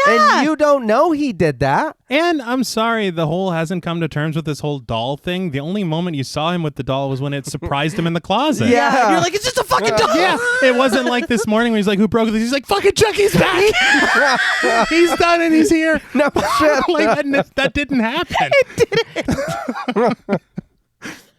On his way to the stairs, Andy stops at the good guy doll perched against the staircase, assuming it to be Tommy. He tells the doll bitterly, I hate you. But Chucky turns his head, staring at him like a doll not possessed by a serial killer, and proclaims, Hi, he darts his eyes, Tommy, and I'm your friend to the end. What was that? Yeah. He said Chuck's notes. Yeah. Tommy. I had to punch them just to make sure. Just be safe. Nobody sees. Mm-mm. And honestly, she promised to get rid of this fucking doll. Well, it was raining last night. No. No. Ominous music plays as an immediately suspicious Andy picks up the doll and turns him over. He pulls up his overalls and shirt to reveal the battery compartment on his back. I'm not 9 years old or 8 years old or whatever. Part of me would think about taking the batteries out and seeing what we got. Oh, that's true. Okay. Yeah. Yeah. But he's trying to But I move was gonna past say, it. Yeah, just he the is. fact that he checked that there were batteries in it Yeah. kind of broke my heart a little bit. Yeah. But when he opens it and finds the big yellow good guy batteries inside and sees that the doll is not set to evil, he breathes a sigh of relief. He closes the compartment and carries the doll into the kitchen. In an obvious effort to prove himself, Andy stands in front of Phil and Joanne, cradling the doll, and gently says, "Hi." They greet him back, and when Andy leaves into the basement, the two exchange a look. This devastated me. Yeah. He listens to Kyle saying, "You fuck up once, they'll That's kick it. you out." He's like, "All right, it is so sad." It's forcing him. It's like exposure therapy. Yeah, but Yeah. in like the worst, yeah. ugh. Later in the backyard, Andy sways on the swing with Chucky propped up behind him while Kyle gardens flowers. He asks her if she misses her mom and dad, but Kyle admits that you can't miss what you never knew. Andy asks where they are, and Kyle answers honestly that she has no idea. Her dad left when she was born, and her mom put her up for adoption when she was 3. When Andy asks if she remembers her mom, Kyle says that she made herself forget her because it's easier that way. Pulling off her gloves, she announces that it's her break time and tells Andy to move so that she can sit on the swing.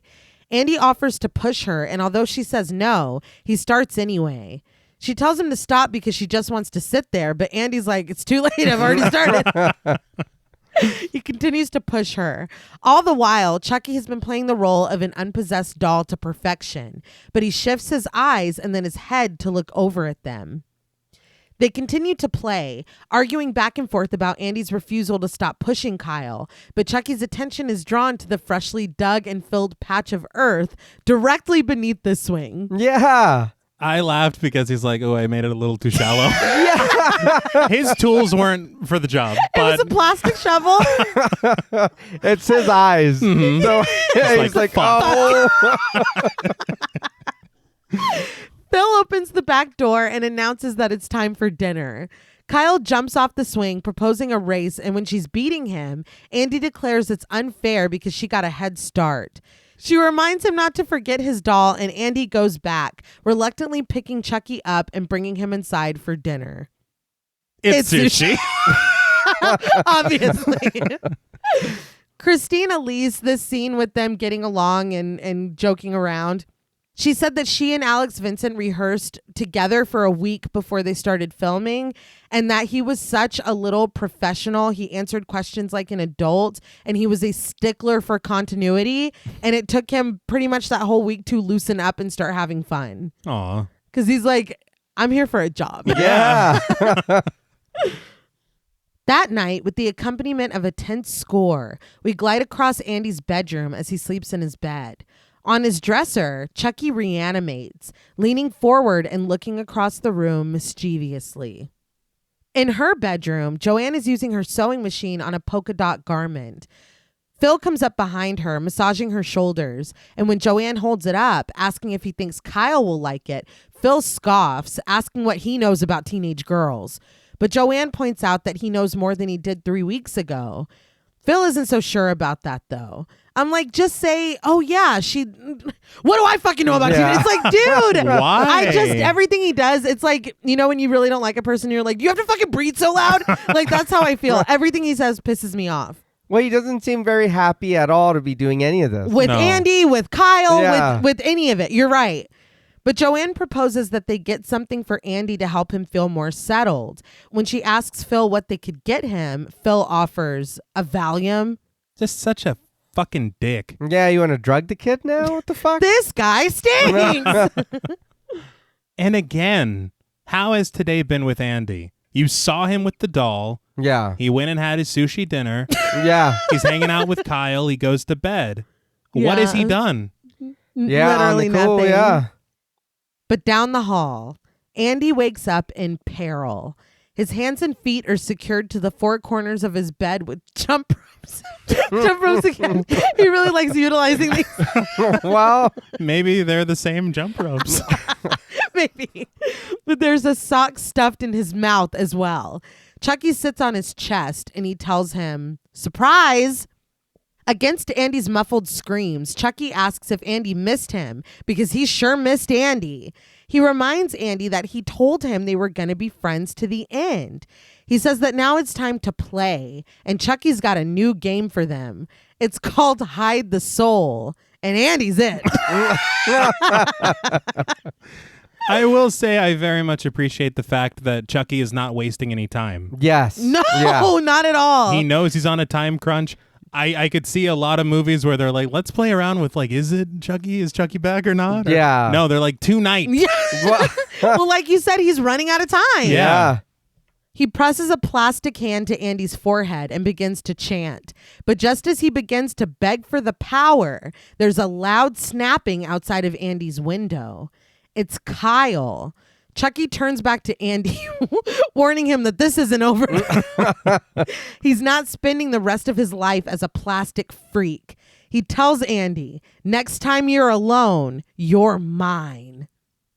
Andy continues to scream against his sock gag, and when Kyle climbs in through the window, she's just mildly annoyed to find Andy in the state that he's in. Chucky sits next to Andy, and when Kyle removes the sock, Andy cries out that it's Chucky and for Kyle to kill him. She cautions him to be quiet before he wakes up Phil and Joanne, but once Kyle unties Andy's right hand, he punches the dog. Wow. I mean, Phil bursts into the room and turns on the light with Joanne close behind him. Taking one look at Andy still tied to the bed, he turns to Kyle demanding, "What the hell is this now?" Andy tells him that it's Chucky. He says that he told them Chucky would find him. He wants his soul. Joanne unties him, but Phil is laying into Kyle, telling her that he can't believe she would tie Andy up just so he wouldn't tell on her. you're putting together an entire narrative Yeah. that is not at all based in reality. I will say Kyle should have been a little more confused, of course, about how Andy is like this. Yes. But Phil, chill. Well, Kyle can't help but laugh, telling him, "Come on, Phil." Andy protests that it wasn't Kyle, it was Chucky, but Joanne lays him back down, telling him that that's enough. Phil puts his foot down. He's had it. He picks Chucky up and storms out of the room. Andy runs behind him, begging Phil to kill Chucky. He follows Phil downstairs, begging him to listen to him. If Phil doesn't kill the doll, he's going to get Andy. Phil tells him to relax because he's getting rid of it. But his definition of getting rid of the doll is opening the basement door and flinging him down the steps. He tells Andy that now Chucky is gone and he can't bother him anymore. But when Phil switches the light off and slams the door, Chucky is bathed in an eerie blue light through the window. Alone now, Chucky brings his plastic fingers to his nose. They come away bloody and Chucky moans, "No!" He laments that he's becoming human again. If he doesn't get out of this body, he's screwed. I love the shift in the light. Yeah. It was great. Looked really cool. Wasn't this touched on in the first one? Because he did bleed in some form, right? Right. When Nora shot him. That's right. Because I think this is just a really cool element of the story. Yeah. It almost lends to like a fairy tale kind of a quality. It's funny that you say that because Mancini and Lafia found the voodoo aspect, every part of this, to be a clunky device. And they said that in this film, they used it as sparingly as possible. Mancini even said that, and I saw this in an interview, his idea was better, the first thing that he wrote, because he wrote that basically the doll was tied to Andy's subconscious. So whenever Andy was asleep and unconscious, the doll could run around and do whatever. And the doll finally comes to realize that if Andy is unconscious forever, aka dead, then he can always be alive. He said that idea is better. Tom Holland's idea is, quote, stupid. And he minimized it in this screenplay as much as possible. And his reason for needing Andy dead in this, because, you know, he's going to be stuck in the doll if he doesn't kill Andy, is, quote, utterly contrived, is what he said. He said that out of his mouth, which, like, even if you feel that way, it is wild to me to say that with your whole chest. Yeah. After how successful and, like, beloved that first movie is and that the lore is. Yeah, I wouldn't call it stupid. Yeah, I'm gonna have to disagree. I was like, oh my God. But also, it did make me laugh because Brad Dourif said, kind of like you were saying earlier, that Chucky is really motivated by fear. And it was funny to me because he was like, but we never expected the audience to ever believe that he would become human again. But if we take away his drive for what needing to get Andy and, you know what I mean, transfer a soul and all that, if he's just running around, I mean, well, it removes the time crunch. I mean, he was still killing people. yeah, but and he was tied to Andy, so it was like a thing of like Andy is being bullied, or Andy's teacher's mean, or this person is rude to Andy and Andy doesn't like them. Chucky is gonna kill them while Andy's asleep.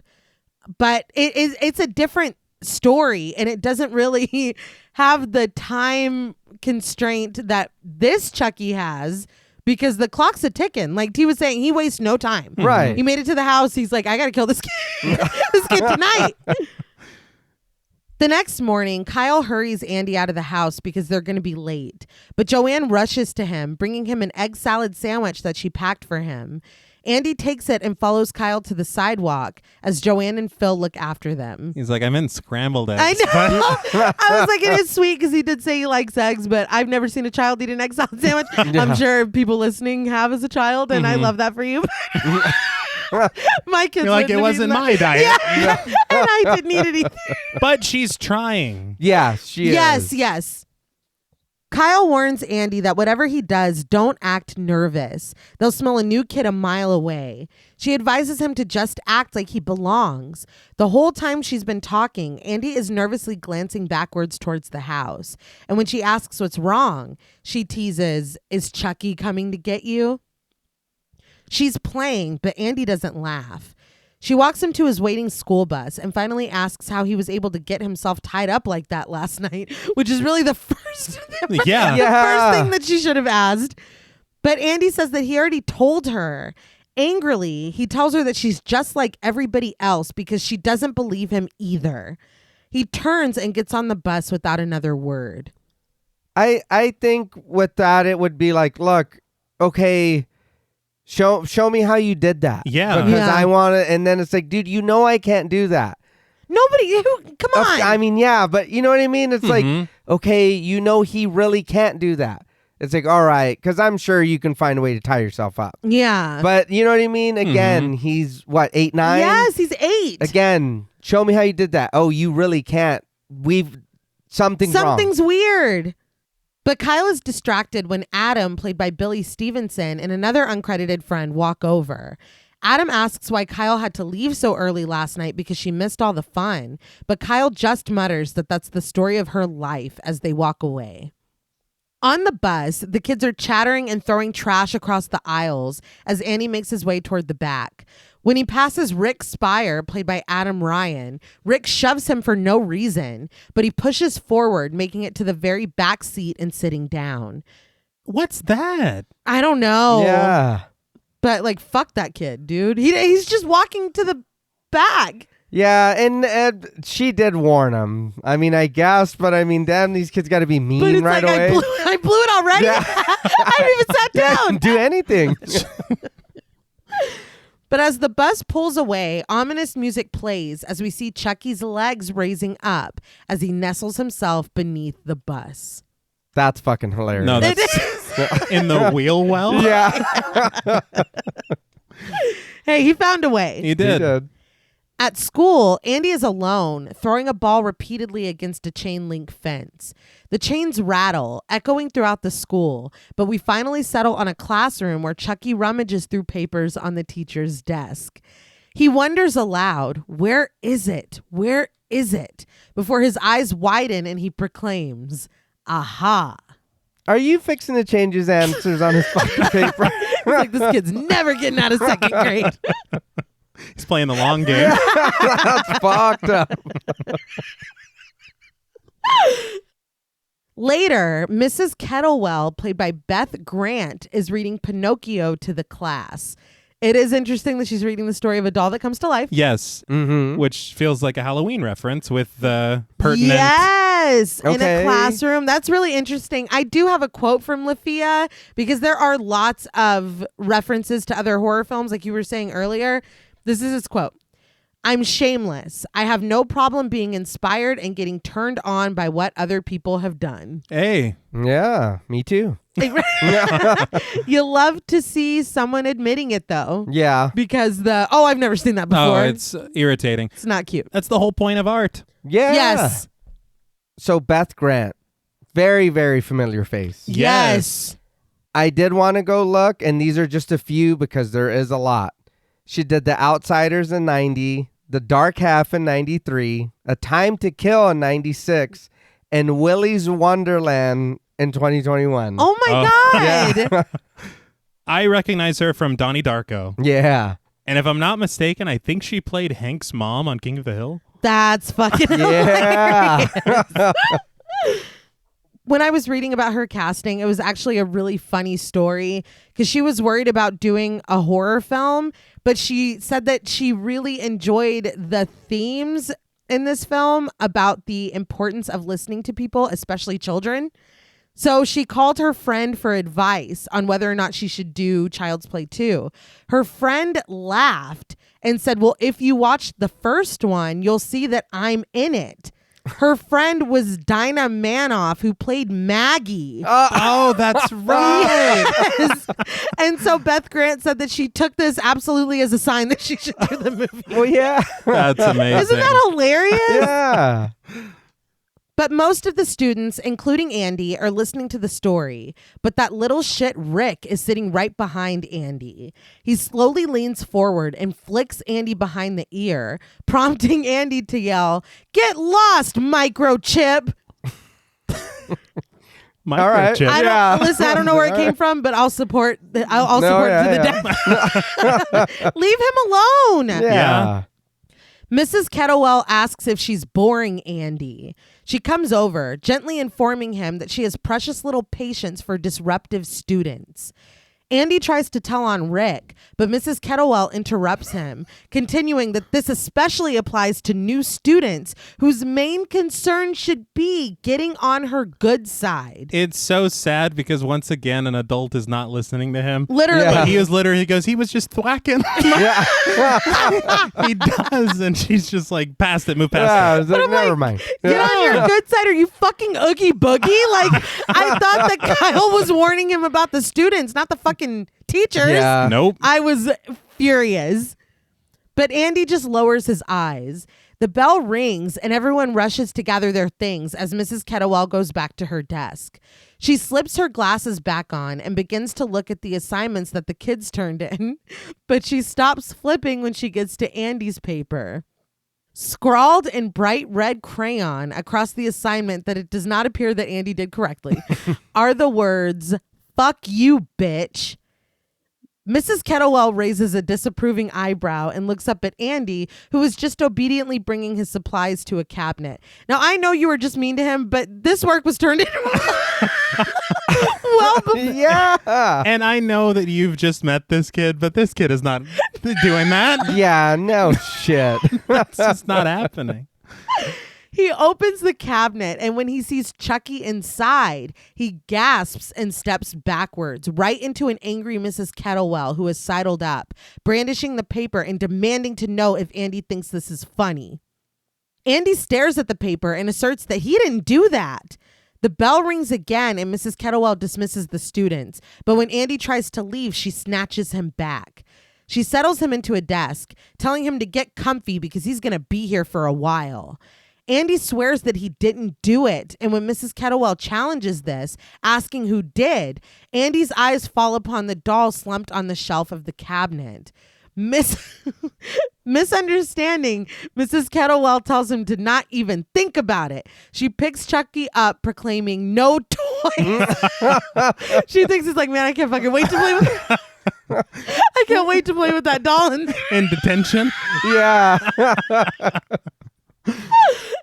She also demands head down as she forces Andy's head down onto his desk. But when she storms away, Andy looks up after her. She carries Chucky by his foot and tosses him into a closet before locking the door. When she sees Andy looking, she tells him again to put his head down on her way out of the classroom. She leaves and locks Andy in the classroom behind her as she stomps down the hall. I'm pretty sure that's illegal. Yeah. But now alone at his desk, Andy looks up at the closed closet door. We zoom in on him before he gets up and we follow as he slowly walks over. Gripping the doorknob, he cautiously lowers his eye to the keyhole, but Chucky's wide blue eye appears on the other side. He yells, "Peekaboo!"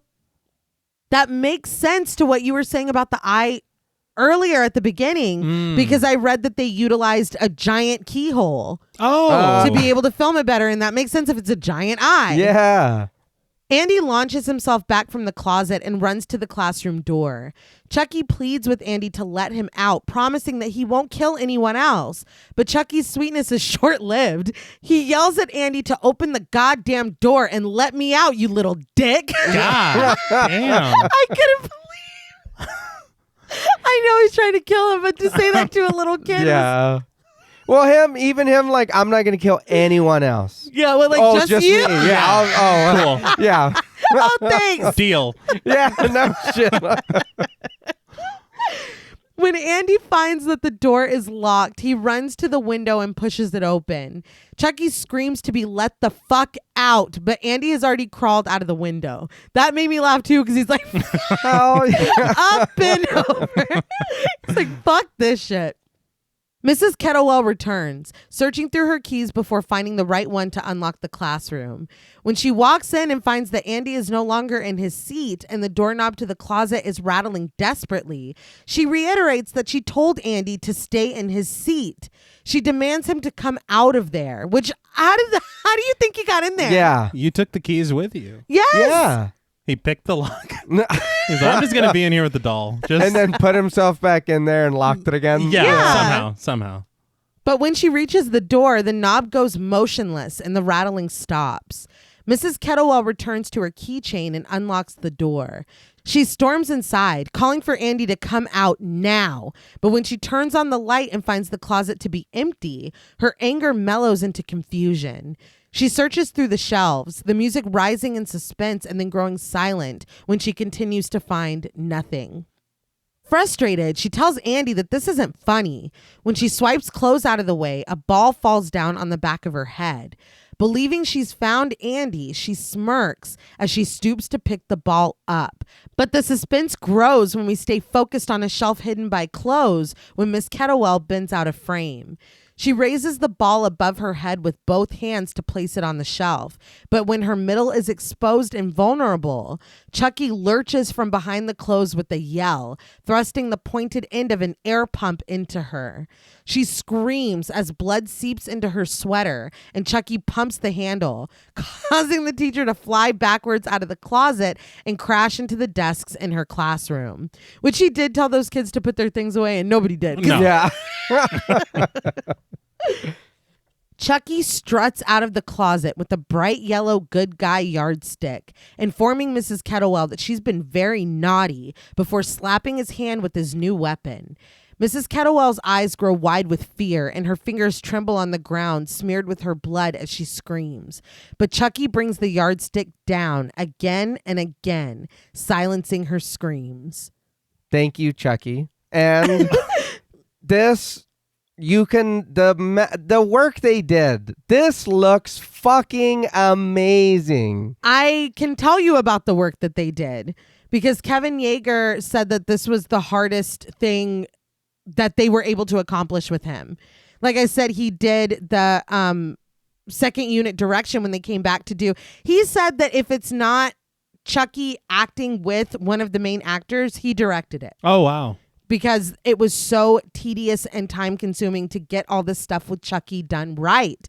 He said that he wanted the yardstick scene in the first film, but they just couldn't get it together in time. So this is what they had to do to accomplish this really incredible shot that you pointed out. The puppeteers were hidden behind a false wall in the closet, along with a rig connected to the back of Chucky's right ankle that would propel him forward. It took 12 operators for this, The arms, legs, and head had to sway and walk in unison. The right hand had to swing the yardstick. The left hand had to open and close and catch the yardstick. The mouth had to follow Brad Dourif's dialogue. The eyes had to be expressive and required their own puppeteer.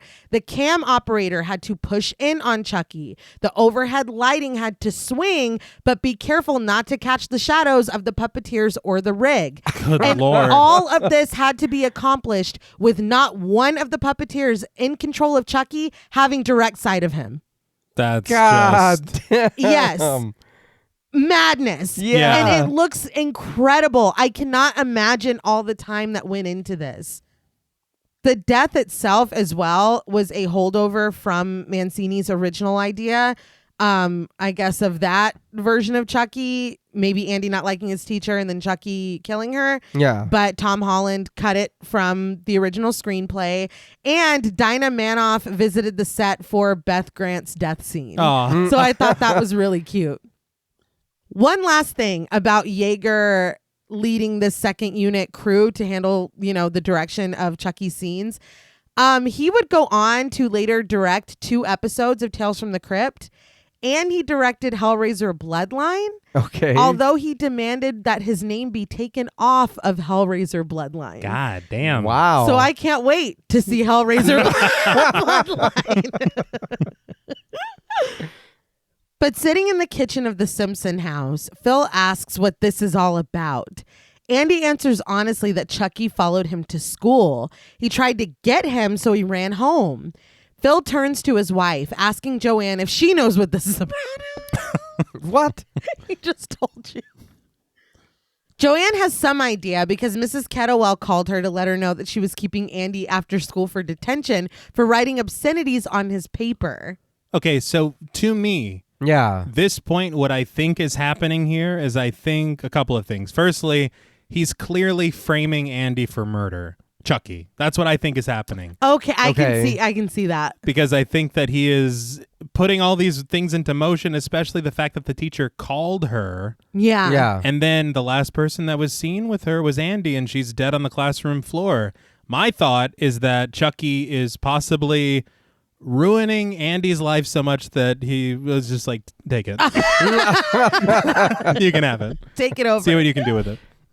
Like he's gonna ruin his credit score. Yeah, exactly. Yeah. Or like a stolen identity. Yeah. You're like, I don't even care anymore. Fucking me, you can have Just it. take it. Just take it. But Andy says that Chucky wrote it. Phil has had enough. He picks Andy up and takes him to the basement door, telling Andy that this is going to stop because he is not allowing the foolishness in his house. He sets Andy down in front of the door and tells him to open it. When Joanne tries to stop him, he raises a finger to silence her. She looks displeased, but she doesn't say anything.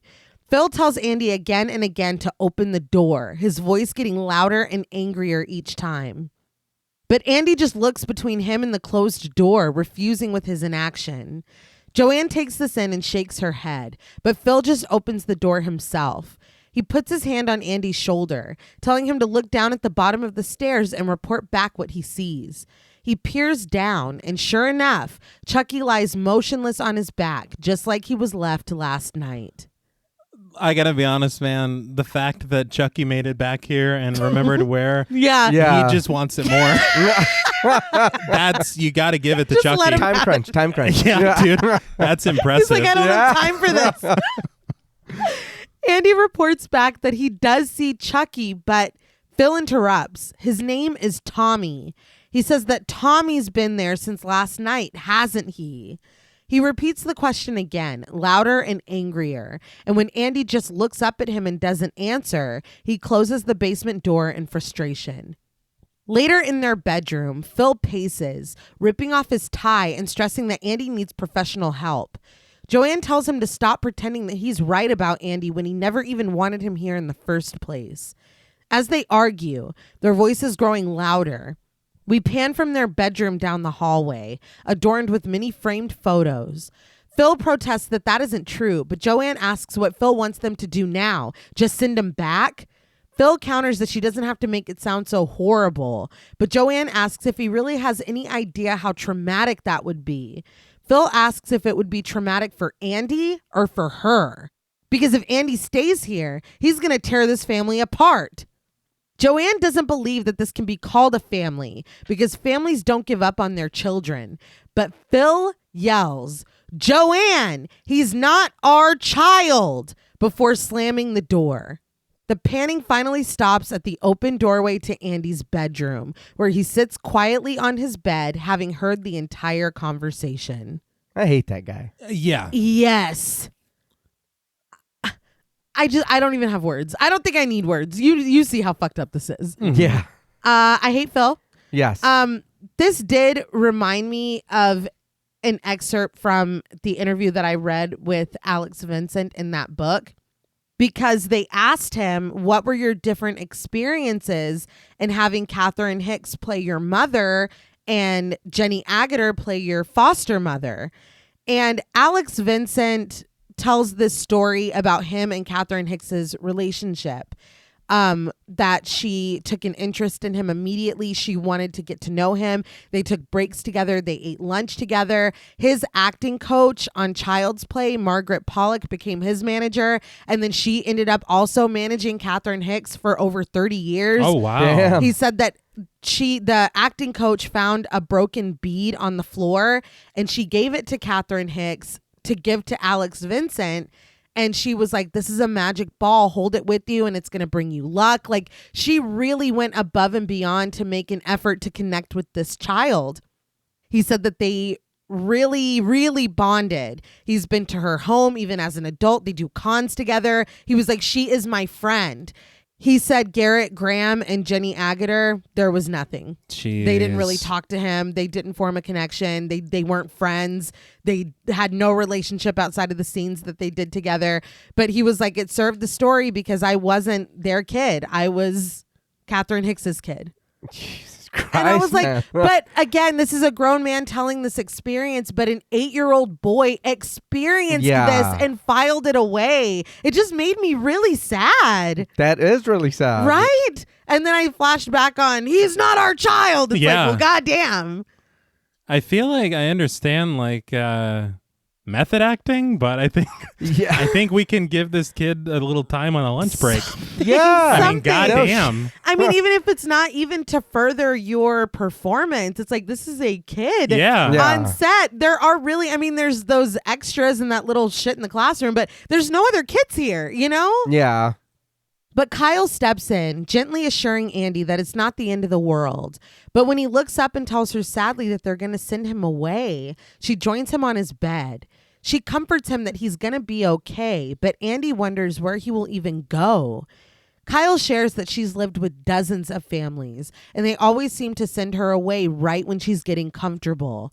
But each time it happens, it makes her stronger because she knows the only one she can count on is herself. And now Andy needs to learn that. She concedes that she knows it sounds tough, but he'll deal with it.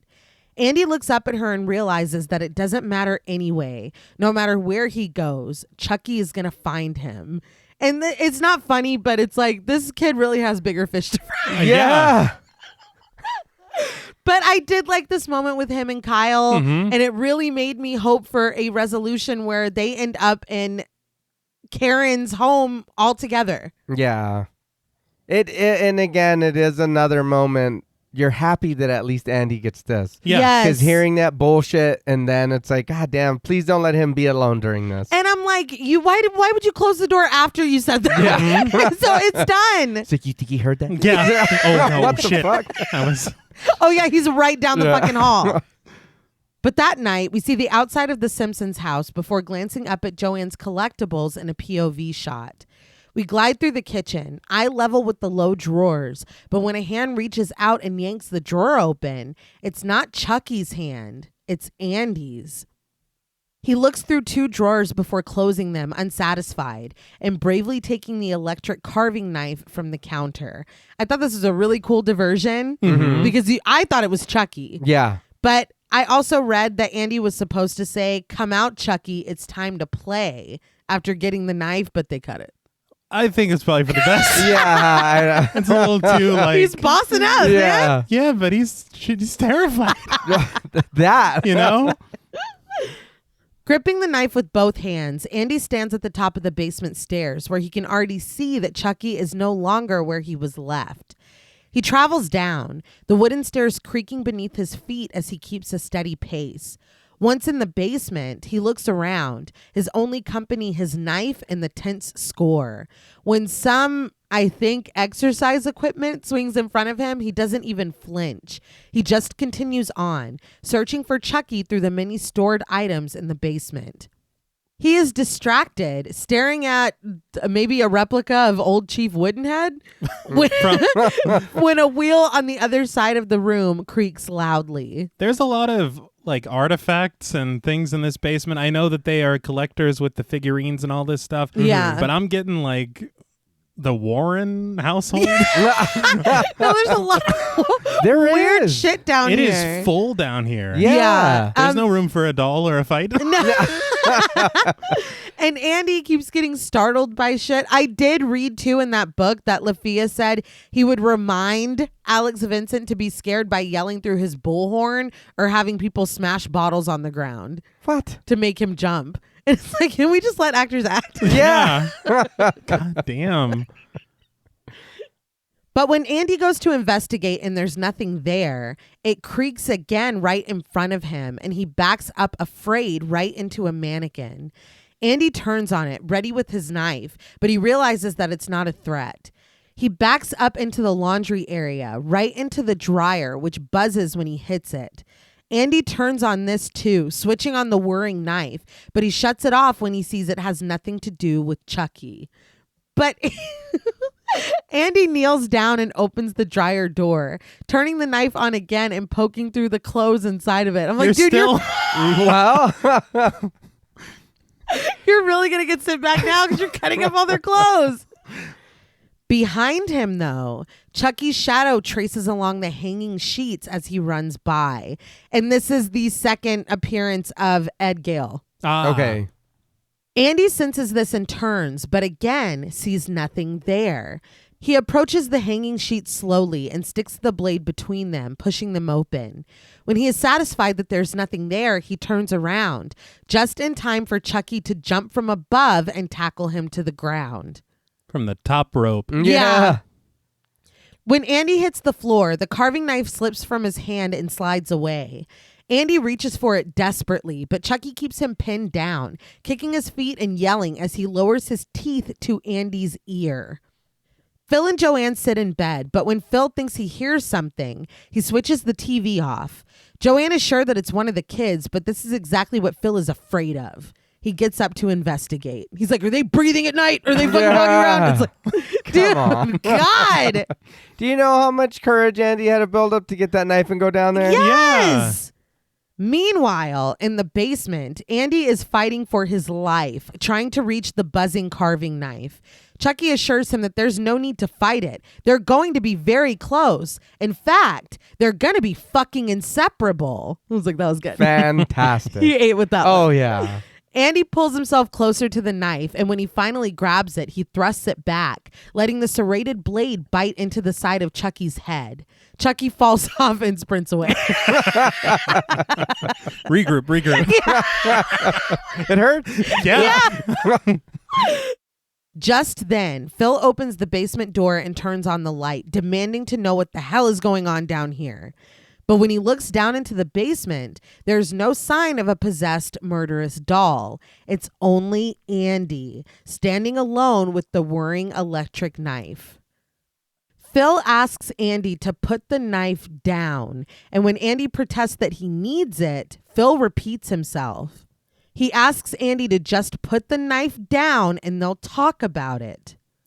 This is again feeding into my theory of what I thought was to come. Mm-hmm. Of the framing? Yeah, because you literally find the kid with a knife that night. The night before the morning, I assumed that they would find his teacher's corpse. Yeah. No. No. We don't even. Well, a lot happens I was tonight. Yeah. We have a very busy night in front of us. Nobody's thinking about Mrs. Kettlewell. Okay, get past that. Get past it. Andy turns the knife off as Phil cautiously walks down the stairs towards him. He tells Andy that everything is going to be just fine, but we see a large hook being taken from a wall. Phil continues down slowly, reassuringly, but the hook traces Phil's bare feet from below the creaky steps, and we see Chucky, very pleased and proud of himself, wielding the handle. I loved how that shot was with it following him from behind the It was so good. Just before Phil can reach the bottom of the steps, Chucky swipes his ankle with the hook, tripping him. He falls to the side, the hook continuing to hold him up by his ankle, but Phil is now suspended upside down. His face contorts into shock when he realizes that he is face to face with Chucky. The doll grins at him, quipping, "How's it hanging, Phil?"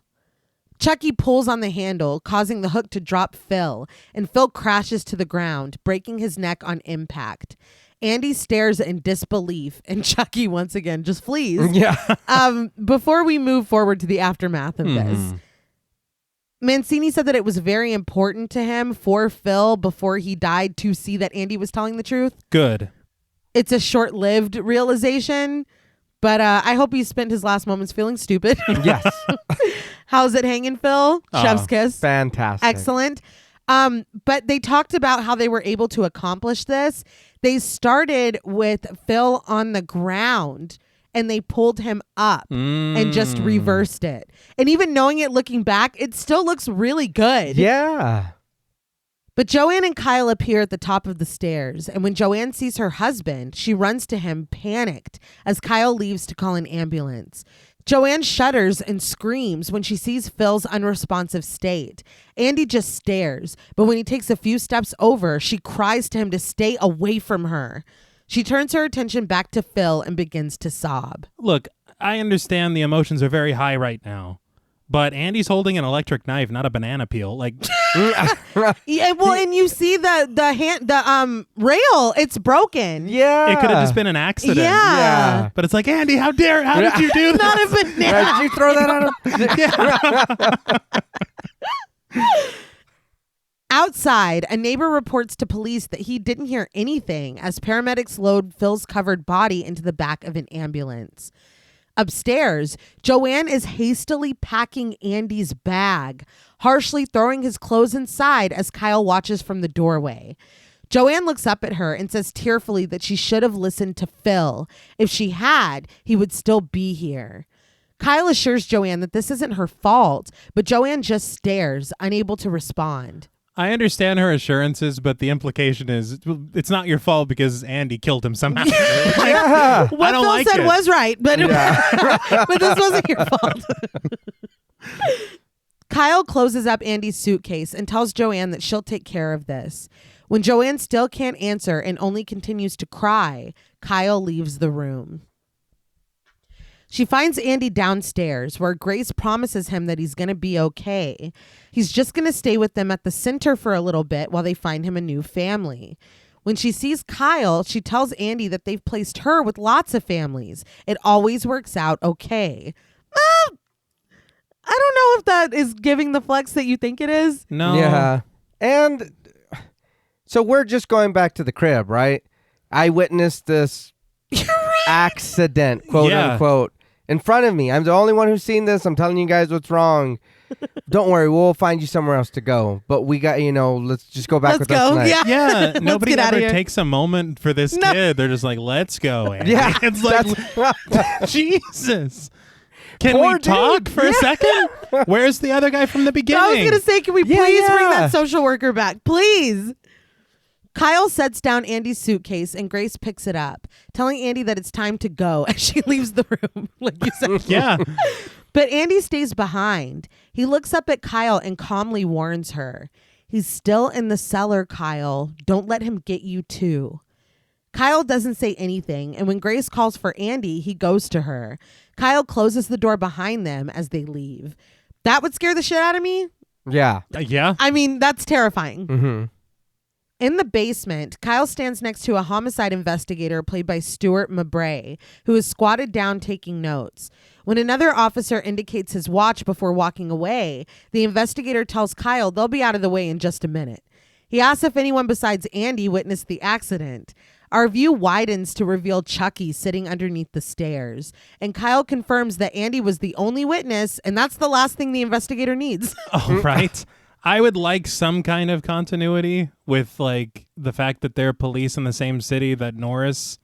I mean, Oh, true. Okay, Yeah. okay. you know, This and- kid again. Or, yeah. Or I mean, they are maybe on the take of what is it, Play Pals? I believe the company. Yeah. Big toy. Big toy. Yes, They're all. they're all on the take. He gets up to leave, and before Kyle follows him out of the basement, she picks Chucky up and takes him with her. She carries him out the back door and gives him a long look before throwing him into the trash can, kicking him deeper inside and putting on the lid. I did appreciate this. Yeah. Mhm. She lights a cigarette and swings slowly on the swing where she played with Andy. The only sound is the gently creaking of it, but our view lingers on the fresh dirt beneath Kyle's feet. Her shoes scrape along, and when the dirt is parted and something is revealed, she investigates. She pulls out a dirty good guy doll from out of the dirt and holds it by its foot, much the same way that her foster father was suspended. Ah. Tommy stares back at her, his face ruined and shattered, and Kyle glances towards the trash can suspiciously. I want to double back to what you said about her throwing the doll away. I think that her conversation with him at the bus might have sunk in a little. Maybe, Yeah. because he's like, you're just like the fucking rest of Yeah, them. she's like, hey. And then maybe thinks about it all She's day like- at school. I am just like the rest of them. But finding this, I'd go inside and get Joanna and I'd be like, look, dude, we've got to go. Yes. Something's wrong. I would throw up. Well, that first. Oh, yeah. Let's do that first, and then we'll deal with the rest. But she breathes deeply, steeling herself as she takes careful steps toward the trash she just threw Chucky into. Her shadow follows her against the house, and when they both make it to the cans, she rips the lid open. Chucky is nowhere to be seen. She tosses the lid aside, and it clatters loudly on the ground as she gasps in shock and looks around nervously. When she hears something and looks up, she sees the light on in the window above her and calls out for Joanne. She sneaks back inside and rifles as quietly as she can, but still quite loud, through a pantry until she finds her knife. Passing a ball of red yarn on the stairs, Kyle continues to Joanne's bedroom. Interesting. Red! Yeah. The door is cracked open, a sliver of light spilling out into the dark hallway. Kyle pushes it open the rest of the way, the knife gripped in her other hand. Tension mounts as the monotonous click of Joanne's sewing machine meshes with the score. Kyle rounds the corner to find the room in a state of disarray, but Joanne is seated in front of the sewing machine, which continues to operate. Kyle calls out to Joanne, but she doesn't answer. She turns the chair around, and Joanne's head slumps backward, revealing the fabric tied in her mouth and a makeshift gag, and the bloody wound across her throat. Her eyes are staring endlessly, but Joanne is dead. So this, to me, I don't know if it's a stretch or not, but was very reminiscent of a shot in Psycho. Okay. It was absolutely on purpose. Really? Yep, it was a nod. That's Oh, awesome. very Yeah. nice. But Kyle covers her mouth and backs away, falling into a sitting position on the bed. But the white sheets rise behind her slowly until Chucky bursts through screaming and grabs Kyle by the neck. That kind of reminded me of the end of Nightmare on Elm Street when Freddy comes up through the sheets. I know Right. that it's not exactly the same. I but- can see that. They said it was Michael Myers. A nod to Michael Myers. Very good. Oh, when he's a sheet ghost. Mhm. Yeah. Yeah. They also said that Joanne's death was originally a lot more gruesome and that Chucky had used the sewing machine on her face. I have to say, I do like the unveiling, but it is a little odd for her to die off screen. Yeah. Yeah, well, and clearly, like, there was a fight in this room. Like, the room Yeah. looks terrible. Yeah. And honestly, I don't know, maybe it's my thing with the runtime or whatever, but within the span of like 5 minutes, we've killed both these foster parents. They're like, again, we gotta go. Let's move. But Chucky kicks his little feet as Kyle pulls herself to hers. Chucky bites down on her neck as he screams, but Kyle bangs him against a lamp, the wall, a mirror, before crashing back to the bed. So now she's going to become a doll. Fuck. Poor Kyle, dude. She's able to grab the broken lampstand and bash Chucky with it. He falls off, but when she stands and turns around, he's nowhere to be seen. She spots her knife on the floor and reaches for it, but Chucky's plastic hand darts out from underneath the bed and he takes it for himself. She stares at the bed as she slowly backs away, but startles herself when she hits Joanne's chair. She continues toward the door, but right before she can make it, Chucky grabs her leg and she falls backward. He climbs on top of Kyle, pressing the tip of her knife into her cheek. Blood is smeared beneath his nose as he snarls, "Bitch, you hurt me." So the whole sequence between Kyle going back in the house to check on Joanne and Chucky calling her a bitch right now, it has no dialogue whatsoever. And Lafia said that it was purposeful. He wanted to shoot this sequence like a silent film. It works. Okay. Yeah. And before we move on, it's pretty clear that this is a wrap on Jenny Agutter. I Yes. did see some stuff that she said about regretting even doing this film. She said that when she received the screenplay, it was a, quote, very good gothic horror. And there were so many cuts and changes that this did not even have a chance to be good, is what she said. She is second bill in this film, and supposedly her role was originally a lot bigger. But that book did point out that she has less than 10 minutes of screen time. Wow. I was honestly surprised by how limited her role was. Yeah. For who she is. Mm-hmm. I was like, 10 minutes. No? I'm like, that Yeah. sounds about right. But again, where you're in a movie about a doll who's chasing an 8-year-old boy, how much time did you think you were going to get? But I wonder what that original script was. That it says is that they true. went That through is my 7 mistake. That is iterations, you know? Because it could have been way different. You know? A gothic horror, though? I'm kind of... Yeah, that's I want to read that. Yeah. I don't know. That's what she said. But we cut to the road where Kyle escorts Chucky, who sits up in the passenger seat, still brandishing the knife. He asks how much longer till they get to Andy, and when she tells him it's still a while, he whines for her to step on it. She asks what the rush is, and he yells at her, if he doesn't get out of this body soon, he's going to be trapped in here. Just in case y'all forgot. Mm-hmm. Kyle eyes his doll's body, but when he's like, what are you looking at? Her eyes snap back to the road. I thought that was fucking hilarious. You just reminded me earlier when he was in the basement, he was like, if I don't get out of this body, I'm screwed. It's like, And it's like, yes. Time crunch. Yeah. Christine Elise did say that the kinds of movies that Brad Dourif was doing was the reason that she wanted to become an actor. And that obviously Brad Dourif is not here in the car with her, but that they did get to rehearse and run lines before they started filming, and that she was completely starstruck and he was amazing.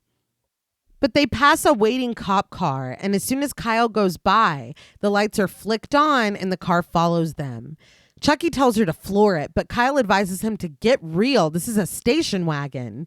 Chucky finally accepts this with the shit before telling her to pull over.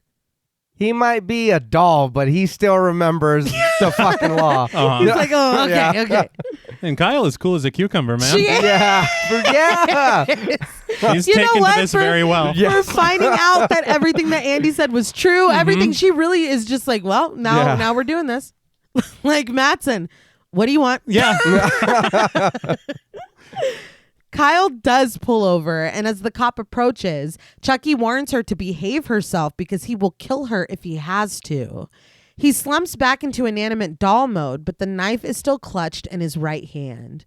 The officer, played by Matt Rowe, finally comes to the window and asks for Kyle's license.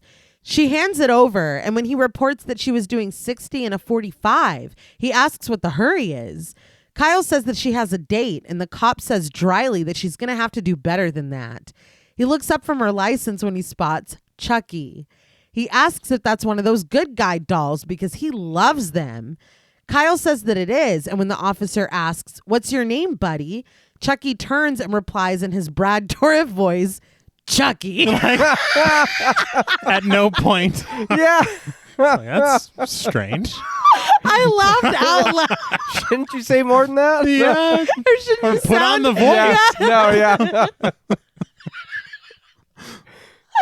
And again, you're not answering a question if you're a doll. You do the whole, hi, Oh, I'm yeah. Chucky. So funny. The cop giggles that's incredible, and Kyle co-signs with the flat, I'll say. But the cop's whimsy is short-lived when he turns back to Chucky and asks, "What the hell is that?" Blood begins to pour from Chucky's nose.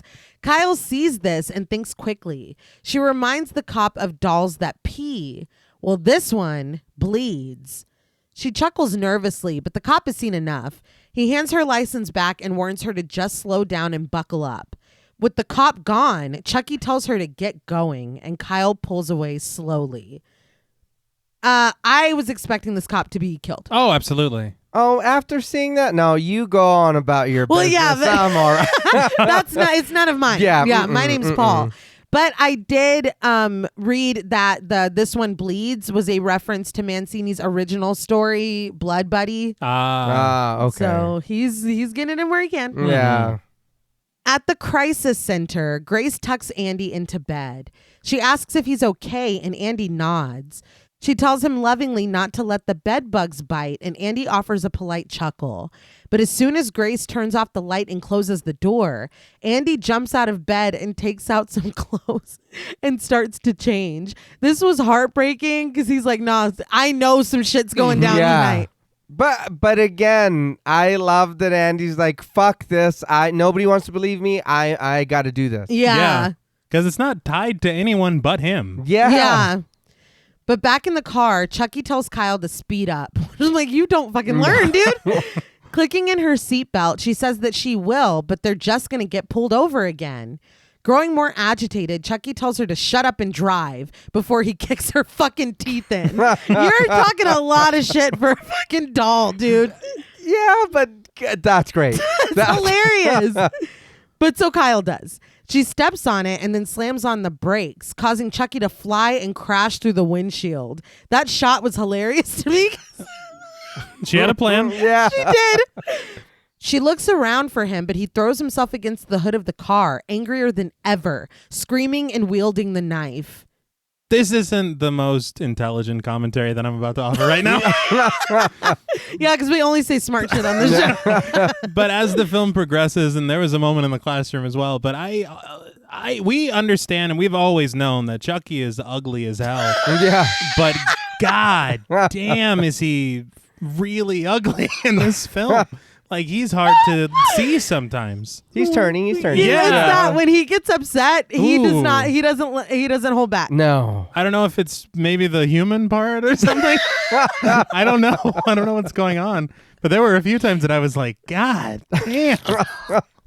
You're right, though, because in the classroom, he was just kill me. I don't want to see that anymore.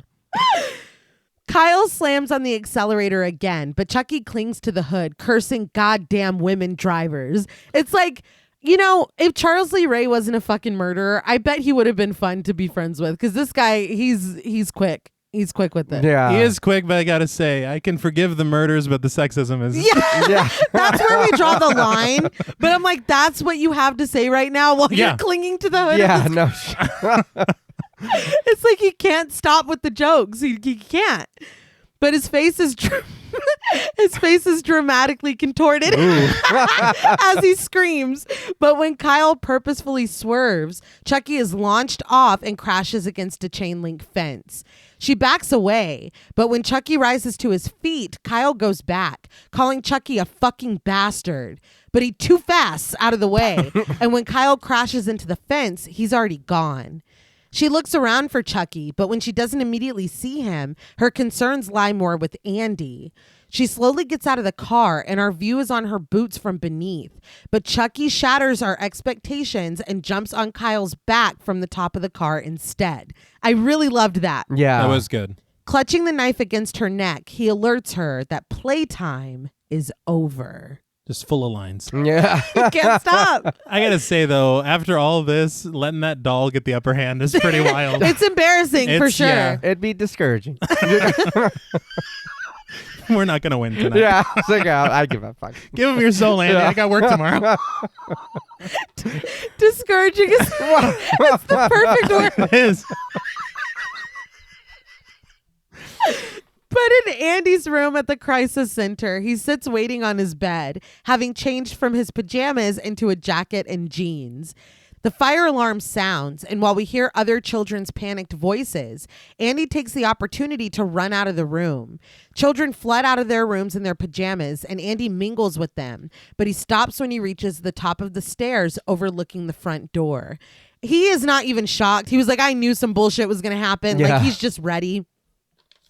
I did read that production didn't have very many child actors to be extras. So if you look closely, you see some of these kids exiting the crisis center twice. Oh. And if you look really closely, you'll see that some of them are from Andy's class. Hey. Kyle stands there, though, looking up at Andy helplessly with Chucky cradled in her arm. But Andy doesn't see that behind her back, Chucky presses the tip of the knife against the nape of her neck. Grace comes around the corner and takes Andy's hand. She tells him that they need to get out of the building, but when she spots Kyle holding Chucky, her expression sours. She asks if Kyle is the one that did this, but Kyle says that he did it. Grace mulls this over for a second before leading them all to her office. She asks Kyle if this is her idea of a joke, but when they all just stare silently, including Chucky, Grace snatches the doll away from her. Once he's in her possession, Chucky muses, "Amazing, isn't it?" He lifts the knife and plunges it into Grace's chest twice before flinging her over to the copy machine. Her face is pressed onto the scanner and copies of her smushed face print out, falling out of the tray while Grace collapses to the floor, dead. The copier is a nod to a film called Cutting Glass from '89. I'm not familiar with it, but they did say that. Very cool. Yeah. And another one. Yeah. It's like, fuck, dude. You're right, though. Now that you think about the pacing of the film, after Phil, it's just like, let's get all the fucking adults out of the way. It's like, let's just keep moving. Kyle grabs Andy and drags him to the door, telling him to come on. But in the split second between her leaving the office and Andy following her, Chucky flies in and slams the door, trapping Andy in the room with him. Kyle bangs on the door from the other side, but Chucky ignores this. He tells Andy that they're going to play a game of Chucky Says, and Chucky says, "Move your ass." Andy looks over at Grace's body, the printouts burying her, and annoyed, Chucky tells him to relax. He's acting like he's never seen a dead body before. He's seen a lot of dead bodies, unfortunately. He's not wrong. And goddamn, another great fucking. I'm like, dude. And he's full of games. I thought we were playing Hide and the Soul. We're playing both. It's game night. We're doing a little bit of everything. Fire trucks make their way to the crisis center, and as Kyle continues to bang on the door, their lights illuminate her through the window. The trucks pull up and firefighters rush out, but Chucky and Andy have slipped out of the back. Gripping onto Andy's back with the knife pressed against his throat, Chucky spots a van for the Chicago Sun-Times. Its back is open as it pulls up behind the fire trucks. I know that this is a real publication, but I do want to point out that this is what Josie writes for in Never Been Kissed. very good. Okay. It is. Yeah. You're welcome. I believe. I think that's the paper that Ebert. It is. I read that people think that it was a thank you because he was actually really nice about the first Child's Play. Yeah. I'm surprised with the way that he would talk about certain horror films. Yes. Yeah. So I don't know. But also, Never Been Kissed. But he tells Andy to get inside and to hurry. Andy runs to the truck and climbs into the back with the stacks of newspapers. Kyle picks the lock to Grace's office and pauses for a moment at the sight of Grace's body, blanketed with the photos from the copier. It's like she's never seen a dead body before. But when she spots the open window, she follows in Andy and Chucky's footsteps. She runs outside just in time to see the newspaper van pulling away with Andy and Chucky completely visible in the back. She yells for them to stop, but it's too late. Instead, she runs over to the crashed station wagon, and although it doesn't want to start at first, she gets it going and speeds after the van, ignoring the firefighters yelling for her to slow down. So originally, when she crashes the station wagon into the fence and then she gets out and leaves, she tries to start it again and it won't start. And that's the only reason she gets out of the car. But when they showed this to test audiences and right now she just gets in and pulls away, they were pissed. I mean, like Annie Wilkes, he didn't get out of the cock-a-doodle car. Pissed. So they cut out the part where she tries to drive away and can't. So they're like, she kind of gets out for no reason and then is taken hostage by Chucky again, but the audiences were much kinder to that version. Okay. But ignorant to the drama unfolding behind him, the van driver, played by Charles Meshach, sings to himself quietly as he drives along. But Kyle is gaining on the van, ignoring traffic lights as she Tokyo drifts through the streets. In an alley, she crashes into a can, but continues to speed as it rolls over the top of her car. In the back of the van, Andy lays flat on his back as Chucky brings the knife close to his face. And he's just like, at this point, fuck, dude. He advises Andy to say his prayers, but Kyle gets close, flashing her headlights and honking her horn. Andy looks over at this, and Chucky's like, God damn it! Kyle continues to bang on the horn, but this just elicits a middle finger from Chucky. They talked about not being able to make the hand do that on the day and that they spent a lot of time trying to do it, but they ended up just folding the hand into a middle finger and just raising it up with the finger. And it works. It does. Why not just get a glove and have Ed Gale do it? He's like, no. Like, I just Get don't. him out of here. What is his issue with him? He did great work. Yeah.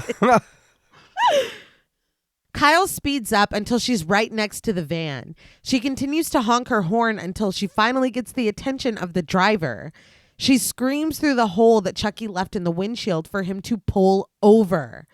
The van driver is confused and doesn't stop until Kyle pulls in front of the van and forces him to. I'm like, dude, please. Yeah. She runs to the back of the truck, but Andy and Chucky are gone. She turns around only to be grabbed by the van driver. He holds her by both arms, demanding to know what the hell she's doing.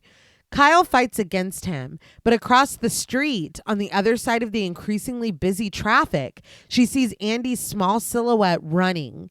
She pulls away from the van driver, pushing him against the van, and she runs, ignoring him when he calls her a crazy bitch. I was like, dude. Yeah, calm down. She follows where Andy ran, and we pan out to see that she's running right into the Play Pals toy factory.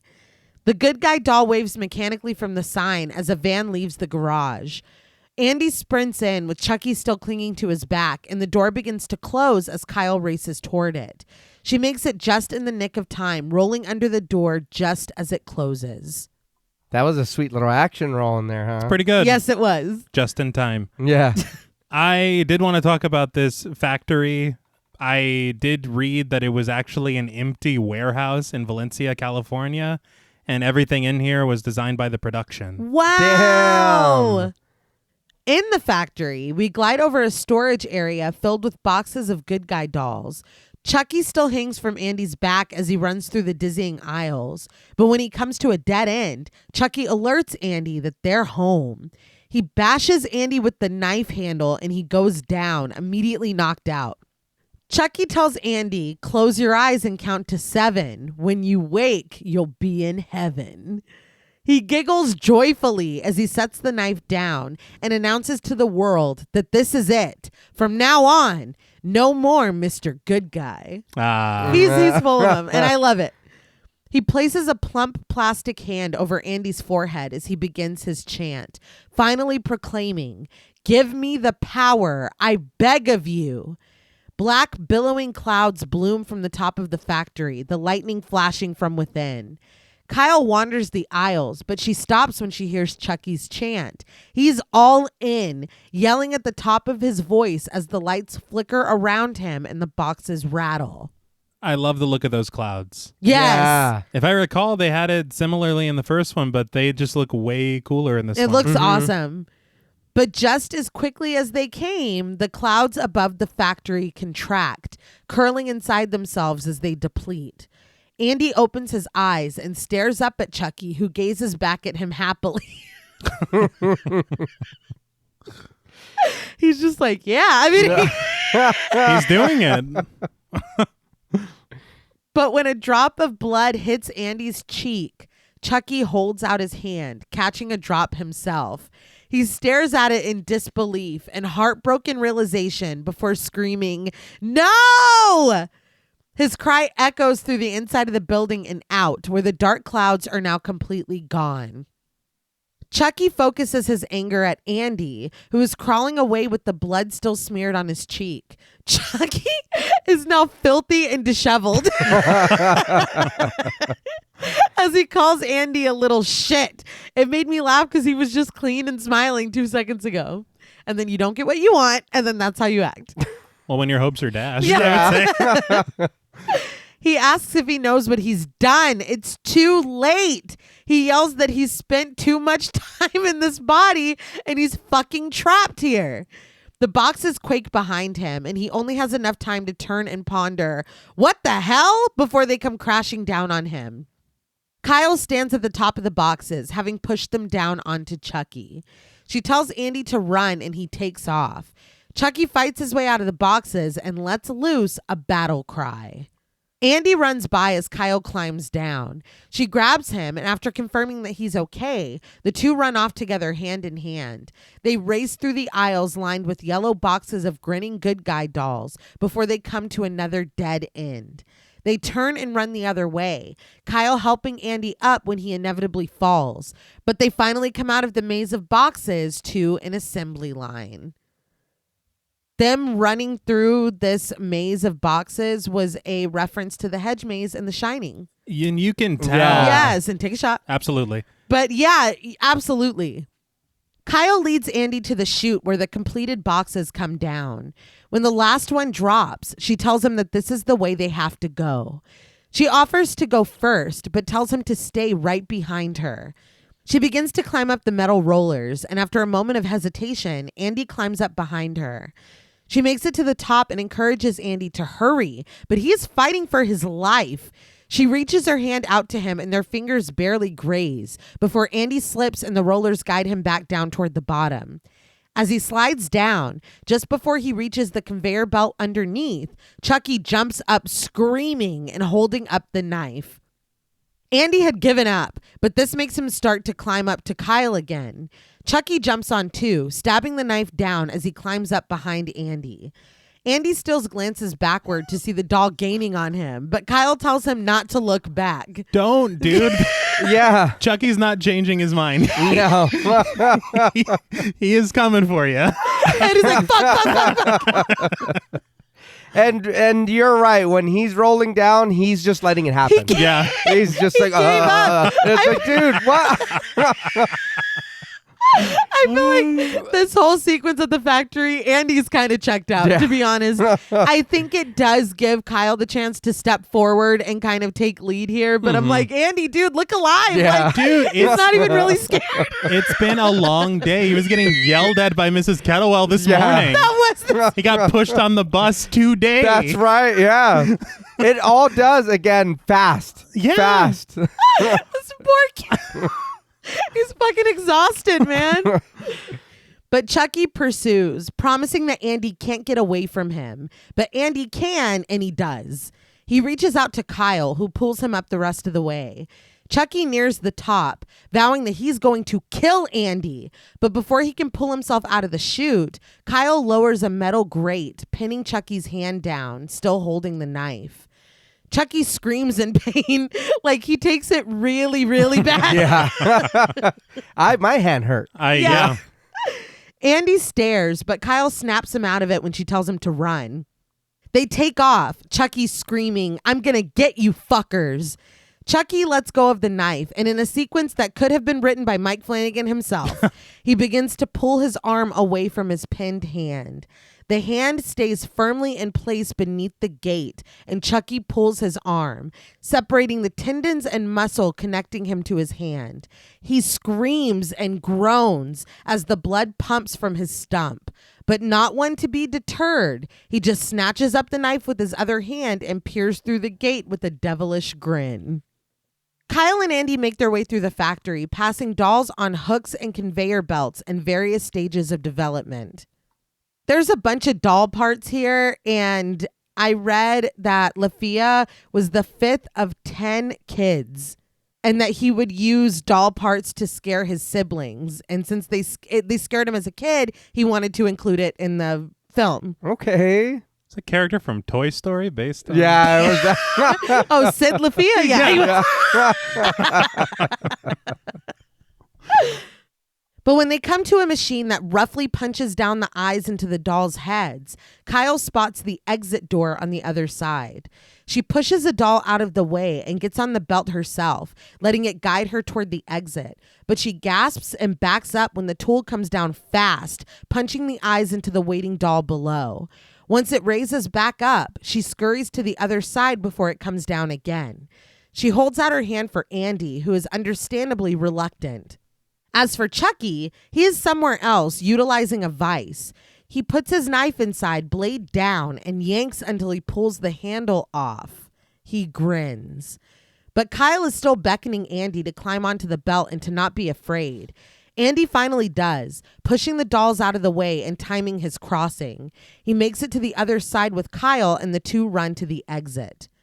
But Chucky, presumably having recently watched Evil Dead 2, slams his bloody stump down on the newly unveiled part of the knife, implanting the blade into his arm. I know he's a doll, but this was hard to watch. Yeah. Well, it was Right? still meat. Like, Yeah. yeah. Just use your non-dominant hand. He's like, no. No, I don't Yeah. have the dexterity. Well, That's hilarious. that's gotta hurt. Oh. You know what I mean? We feel bad for Chucky, right? Just me? Yeah. No, that's okay. Let's move past. Let's go. Yeah. Yeah. Shaky.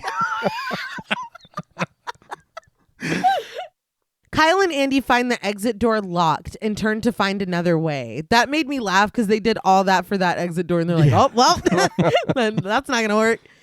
But Chucky marvels at his handiwork, the blade thrusting up from his sleeve with tape wrapped around his forearm for good measure. Handiwork? Ah.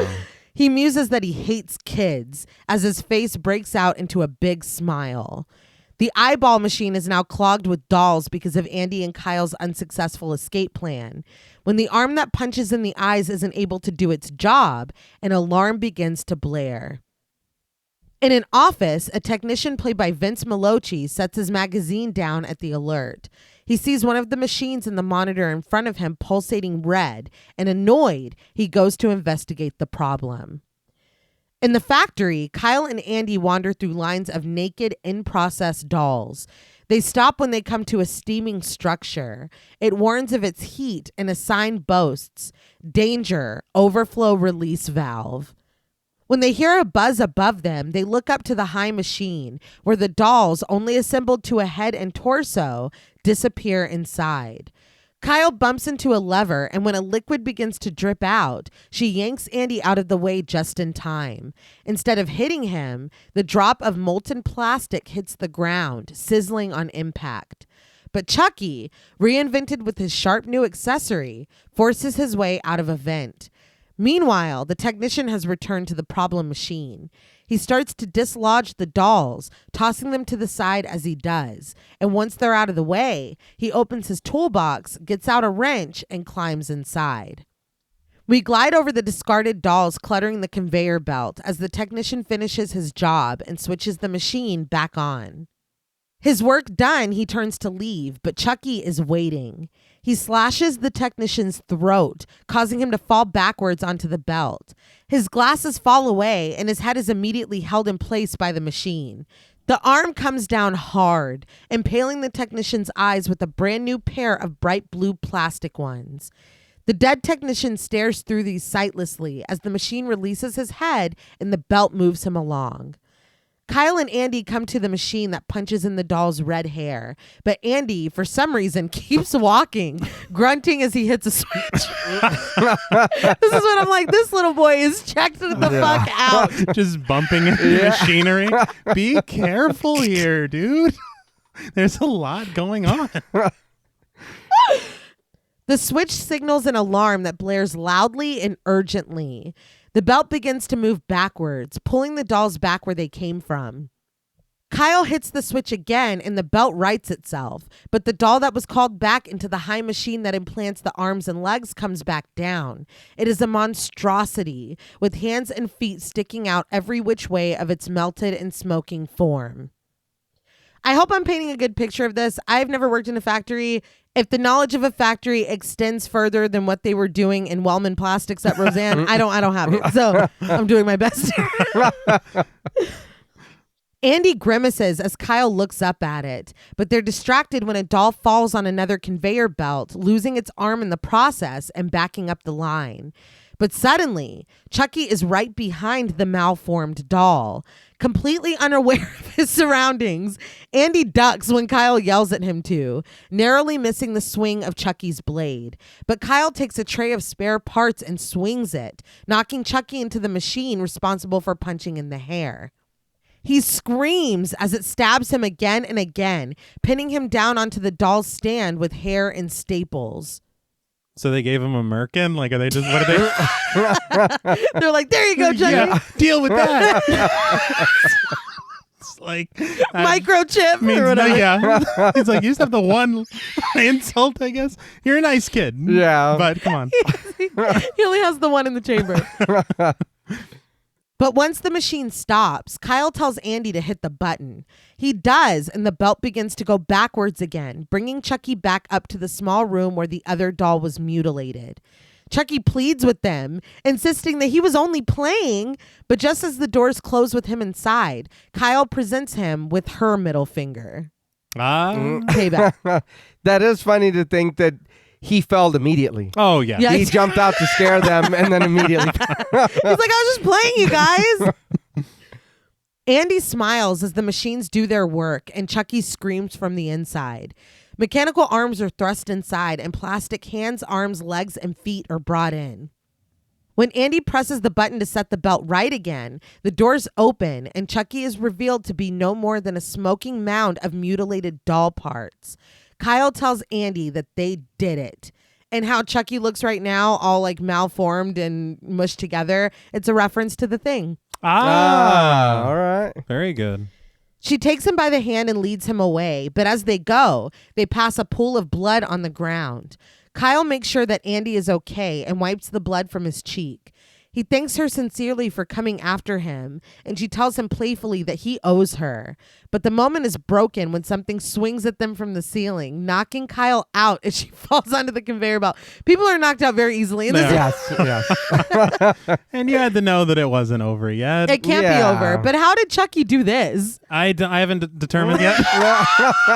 It was earlier. All right. Andy yells for her, and we see that the swinging object is that technician with the brand new eyes, swinging lifelessly upside down from where Chucky somehow positioned him. Finally, the body, with its horrible and frozen grief-stricken face, runs out of wire and comes crashing down.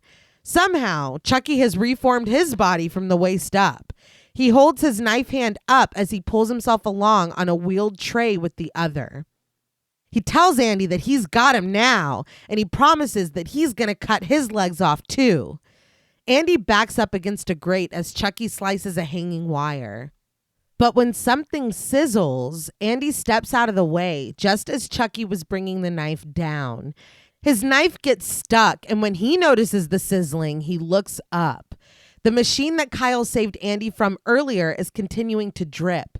With a smile, Andy grips onto the lever, opening the emergency release valve and letting loose a steady flood of molten plastic directly onto Chucky. He screams as he's showered in it, but Andy realizes just in time that Kyle is next in line in the mutilation machine. Oh, shit. He runs up and wakes her just before the belt pulls her inside. She climbs down and inspects Chucky's melted and smoking body. I know we were joking earlier about taking out the line, the whole playtime's over. Mm-hmm. That would have been the moment. Oh, yeah. When he opens the valve. Yeah. The cut wire thrashes, though, but Chucky is motionless. Just as Kyle commends Andy, Chucky rises from the muck. His face is melted, save for his mouth and one staring eye, but he screams as he grabs onto Kyle. Kyle grabs the wire, telling Chucky, "Eat this, you son of a bitch," as she forces the end of it through his melted flesh. He did bite her earlier. He did. Yeah. Right in the mouth. Chucky's screams are muffled as his head expands, inflating like a balloon, while his eyes stares wide and desperate. Kyle leads Andy away behind a machine, and they get out of the way as Chucky explodes. His flesh and blood go flying along with the plastic, raining down on Kyle and Andy, and when they look over at him, he is just a headless, melted piece of plastic. As far as his head exploding, according to Mancini, it was a reference to The Fury, and according to Lafia, it was a reference to Jaws. All right. Oh, all right. I could see Jaws with the raining down. Yeah. Yeah. Kyle and Andy finally leave the factory hand in hand as the sun rises. This kid's been up for like 24 hours. The mechanical good guy doll on the sign continues to smile and wave in the foreground as Andy and Kyle, very small, walk away from the building. Andy asks where they're going, and when Kyle says they're going home, Andy asks where that is. Kyle tells him sincerely, Andy, I have no idea. That's the end of their lines. It feels very, how do we get down from here? Yeah. Yes. But in the original screenplay, the final lines were Kyle saying, looks like I'm stuck with you. And Andy replies, you get used to it. I don't think I like either, really. I don't know if he means like you'll get used to this doll coming out every couple of years. Because he'll be back. Yeah. Because this was in the end. And to illustrate that, in that original ending, we go back into the factory and we see a piece of Chucky's face floating in a vat. It's sucked into a molding device, and out comes a good guy head that grins at us before it cuts to the credits. All right. Okay. And in another ending, it's Detective Norris hunting Chucky in the factory. And instead of what happens to him here, he gets burned, dismembered, and shot in the heart. Jesus. Which seems like a lot. Well, wasn't that what they were supposed to do in the first one when he was like, shoot him in the heart? I think, yeah. I don't wasn't it? remember, but I thought it was funny. And Mancini said that it was always in the original screenplay that he wrote for the original Child's Play, he always wanted Chucky to be destroyed where it was born, in the factory. And it is really cool. Mhm. Yeah. Makes it poetic. Yeah. But for the ending that we got, when she says, Andy, I have no idea. The music swells and the credits begin as the two continue on their unknown journey away from the factory. The dark and playful score takes over. It cuts to black and the credits roll. So, what did you guys think of Child's Play 2? So I don't think it'll be a surprise. I absolutely loved this movie. This was so much fun to be able to talk about it and kind of break it down. And I know there is a lot of silliness or kind of like things that we just got to get through the story pretty quick. But I will be honest, in watching it and whatever, I feel like it flows. It is fast, but it flows pretty good. You know what I mean? Yeah, we could probably get a little more, answers to some questions that we have. But I do feel like for what we're setting up for later Chucky movies, this is just kind of, you know what I mean? It's just what it is. But the one-liners, the Kyle, we get, you know what I mean? We do have some characters here. Well, one other ones, because the Simpsons were Uh-huh. Boo! yeah. But this does feel pretty good. I don't know if I would say that it is the same tone as the first movie, but I did enjoy this. It does give us a opening, middle, and an ending. And you know what I mean? It is just what it is. It is pretty quick, and towards the end, people do got to kind of go a little faster. Mhm. But, Yeah. I mean, it's Chucky. You know what I mean? Once you do figure out kind of where the trajectory of this franchise goes, it's like, oh, all right, I guess I'll give it a pass. But if not, if you've been watching this from a young age or whatever, like, you're and I know you said it at the beginning, babe, if you're not in for this, you're not gonna like it. Yeah. I think it's pretty fun for what it is. Yeah. There's a lot of moments that are very thoughtfully put together on the technical side that are just pretty remarkable. And you don't even think about, X number of people had to operate this puppet. Yeah. It's so seamless, the way that they cut between everything, the way that Chucky moves and operates. I think that a lot of the music is really well done and very well placed. Mm-hmm. I think, like you had said, Kyle is fantastic. Yeah. I would have loved more time with Kyle. Yeah. I think the runtime does kind of force a lot of things to be, especially at that ending. Yeah. Where it's just like bang, bang, bang, bang, bang, bang, bang. Like there is so many things happening at once. Not at once. They do take their time, but not in the way. Yeah. When the foster parents are killed in the span of like maybe 3 minutes from each other. Yeah. Yeah. And then when we get to the factory and like it kind of, but the way that unfolds is very well done. Mm-hmm. And the use of the space, the different machinery and the different like fun things that we can do with everything, the homages to other horror films. Yeah. You can tell Lafia's knowledge of the horror genre. Yeah. And it's very welcome. Mm-hmm. But I do think, I don't know, I just think that maybe it is the tone of it compared to the first one. Yeah. And a little bit of confusion as the tone that we seem to start with these like cartoon backflips through a glass window. Yeah. You know, I thought that's where we were leaning towards, that we were already going in that direction. Right. So it was kind of surprising that there are these moments of such like, you know. Yeah. But I don't know. I think I understand why it is beloved. Mm-hmm. I do think that nostalgia would play a huge factor for me if I had seen this at a younger age. Yeah. For sure. But seeing it at my big age now, I think I don't feel what a lot of people do feel for it. That's fair. Yeah. I think that you just, like I said up at the top, like you were saying right now, John Paul, you just have to take this for what it is. I mean, you can't be mad at a salad because it doesn't taste like a steak.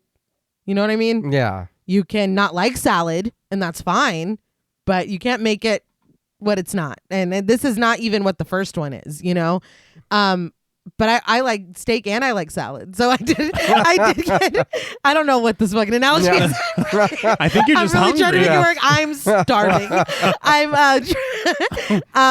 I think Like, what's for dinner? Steak salad? everybody, you ready? No, but I enjoy those more the darker tone of the first film, but I also enjoy just the fucking silliness of this one. And I think that what makes it more successful for me is it's not taking itself seriously. Chucky tells us about 12 times in this movie, the clock is running out. Yeah. Like it's like we're moving this thing along, and the pacing is odd in the sense that once, like I would say after the teacher, because as we pointed out, this all happens in the same fucking day. Yeah. But what I will say is when you're just watching it, you're not like, God damn, they're fucking killing. Like you're just along for the ride. I think that it really, it doesn't take itself too seriously in that regard. They know that we sat our asses down to watch Chucky talk shit. We wanted to watch this fucking doll run around and be funny and violent, and that's what this is. Would I have liked more characterization? Sure. Would I have loved more time with Kyle? Absolutely. I think that she is a fantastic and underrated final girl. And I really don't like how Andy is a fucking punching bag for a lot of this movie. Yeah. I'm like, only Chucky can be coming after this kid. Like, can the foster parents at least be decent humans? No, they can't. I don't know why it tickled me how you answered your own question. They can't. Clearly they can't. But I think we can kind of slide into ratings as well, because I'm ready for my steak salad. Or maybe some sushi. Hey. It's what Phil would have wanted. Mm-hmm. But we're not eating in honor of him. No. We're eating it despite him. Yeah, we decided on sushi yesterday. Fuck this. It was already happening. Yes.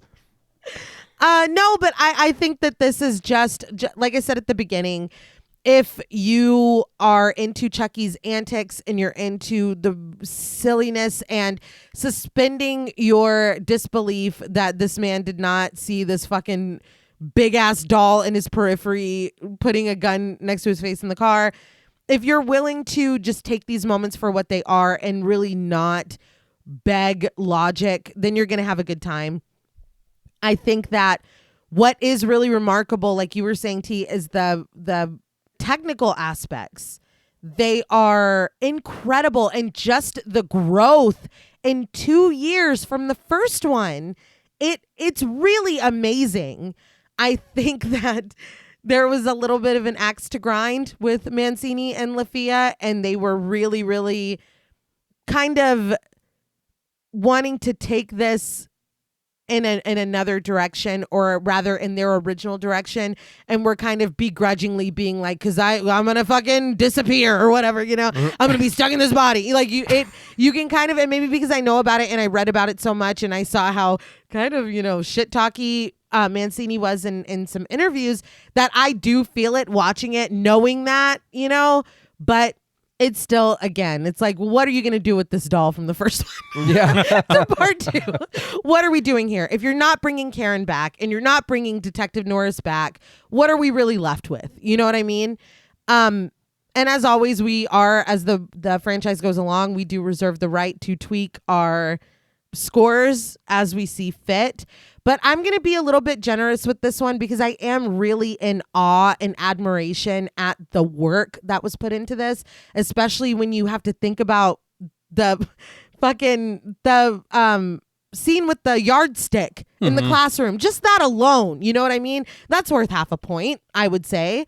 The work that went into that, the production design that you pointed out, and all the references. I'm a fucking sucker for shit like that. Yeah. But my score for the original Child's Play was an 8.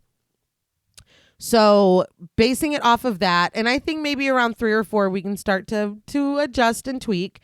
So on a scale from 1 to 10, potty-mouthed playthings, in conjunction with the 8 that I gave Child's Play, which I do enjoy more. Mm-hmm.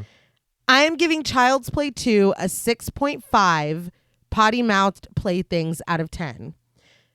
I do have a lot of fun with this movie. And I think that, like I said, if you're willing to suspend the disbelief and just let Chucky take you away, it's a blast. But I do think I appreciate the vibes of the original more. Mm-hmm. And I'm just really excited to see where we go from here, to be honest. And I will now open up the floor to you. I won't take too much time. I don't think that my score is going to be a surprise. I did enjoy this. This is something from my childhood that I watched a lot. Like I said earlier, me and my brother would quote these lines constantly. Even when we got into being teenagers and then young adults, like we still said this shit to each other. Sometimes, I'll be honest, I say this shit to myself. You know what I mean? Because, you know, it pops in your head and then you're like, I have to get this out. This is something that I knew that I loved, but covering it for the show and watching it and learning more about what all went into it made me love it even more. There is a difference I did notice from watching it, even when I was younger until now. I did appreciate it, but I was watching it more and like, damn, this is terrifying and this is funny or whatever. But getting older and then doing it for the show, like I said, you do notice other things. That when he comes out of the classroom closet, beautiful. Yeah. A lot of the stuff, even the eyeball from the keyhole, that looks great. A lot of it, him bearing Tommy, even though Tom Holland, I like Spider-Man. I know. Well, no. Close. I know. Almost. Thinner. Yes, thinner. Yes, thinner is there. Wow. Thinner's good. It's good. He doesn't get any steak in his salad. No steak salad for you. But I don't agree with a lot of what Mancini says. I understand and I get whatever, but please, for us who do love this franchise, nothing against this man or his ideas or whatever, but please respect what's here and what has grown and what this became. I love the first movie too, but this movie is a tonal shift. And if you're going from, you know, talking crap about it and then now this is your ride, this is what's going on, you know what I mean? It's like, come on, man, don't be so harsh on what came before. You know, I know it wasn't your whole thing, but it is Chucky. This is who we love. I will watch this forever, and I would even go watch it again right now. But for me, on a scale from 1 to 10 potty-mouthed playthings, I'm going to give Child's Play 2 a 9.5. You just don't get that 0.5 because the music in the first one, the theme music was way better to me. I do enjoy the theme music here, but the theme music from the very first one is something that I recognize. It's something that when it starts, I know what it is. I've said it before, 3 6 Mafia made a song that has this sampled on it. I fucking love that song. And again, it's Child's Play 1. That's the only thing I will ding this for in that 0.5 is the music on the first one I do like more. I think my thing that I appreciated more in the first one is more like Nay said about the tone. Yeah. Because I feel like that dark tone was more my vibe as well. Mm-hmm. And I think kind of the novelty of characters in the film knowing what Chucky is. Yeah. But not everybody knows what Chucky is. Right. You know, I think that was played so much better in the first film. Okay. I want this doll to scare people when they see him doing shit. Everyone does take it remarkably. Yeah. Even Kyle later, she's like, it's a fucking station wagon. I don't know what you expect. Talking doll. Like, and then Mattson in the car. Yeah. You know that's a doll hand. You're around dolls all day. You're telling me you don't feel, you know what plastic feels like? Like, I don't know. I want, even if it's just a moment, have him maybe think that he's being carjacked just by anyone. Right. And then there is that moment just before the bag goes over his head and he's like, oh, what the, Right. A real moment of realization that, those tabloid stories are true. I'm about to be murdered by this doll. Yeah. Yeah. About this boy whose file for some reason is on my dashboard. Yeah. I don't know. But I think that's about all I got. I do. Positive side, definitely love all the technical stuff. Yeah. They did great work with that production design, everything having to do with the puppetry of Chucky, the performances. Yeah. Yeah. And I really, really like the cast that they got together for this. I love Grace Zabriskie, Yeah. and I think that everybody really does some really good work here. Mhm. Yeah. And Brad Dourif, I mean, come on. Always. So in keeping with the first film score, which I gave a 7.5, Mm-hmm. which honestly, when we retool and get a little deeper into the franchise, that needs to be corrected. Yeah. Yeah. Mine, I agree too. So keeping with that 7.5, for me, out of 10 potty-mouthed playthings, I am going to give Child's Play 2 a 5.5 out of 10. We will retool, Yeah. We will. but that's where I'm at right now. All right. Thanks. Well, we've got a long way to go. We do. Yeah, there's more. time. There's a lot. There's time. There's a lot more than I thought, honestly. Yeah. Well, that's all from us at Podmortem. What would you rate Child's Play 2 and what should we watch next? Let us know on Twitter at the Podmortem. Be sure to follow us on Instagram and like our Stairhole Productions page on Facebook. Be sure to follow each of us on Twitter at Blood and Smoke, at RealStreeter84, and at TravisMWH.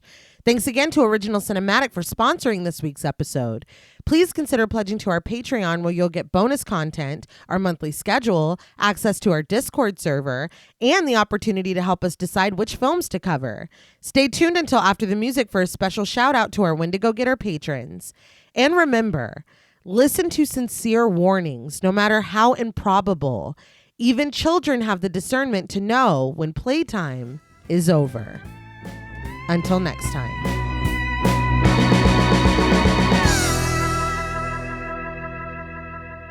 Thank you for staying tuned for a special thank you to our Wendigo Getter patrons. Woo! Yeah. Very good. A special thank you to Chris Ontiveros, Kristen Lofton, Megan Martinez, Kimberly Bass, Sophie Hodson, Anthony Jerome M., Jordan Nash, Kent Morton, Lala Thomas, Travis and Nisa Hunter, Miguel Myers, ATX, Jennifer Perez, Allison O'Neill, Carissa, TJ and Angie Bronson, Gabrielle Trevino, Spooky Mom, Applin Ontiveros, Karima Rhodes, Antonio Huerta, Kimberly Kleindienst, Will Brown, Sydney Smith, Osvaldo Soto, Bobby Holmes, Donna Eason, JD Rizak, Molly Gerhart, Armand Spasto, Aaron Aguirre, Eggy, William Barry, Brittany Seaman, Charity Oxner, Amanda Six, Mandy Rainwater, Jordan Roberts, Dylan, Liz Heath, Spencer Montalvo, Pancake the Panda, John Ramos, Michael Newting, Alexis Roberts, Dan Laveau,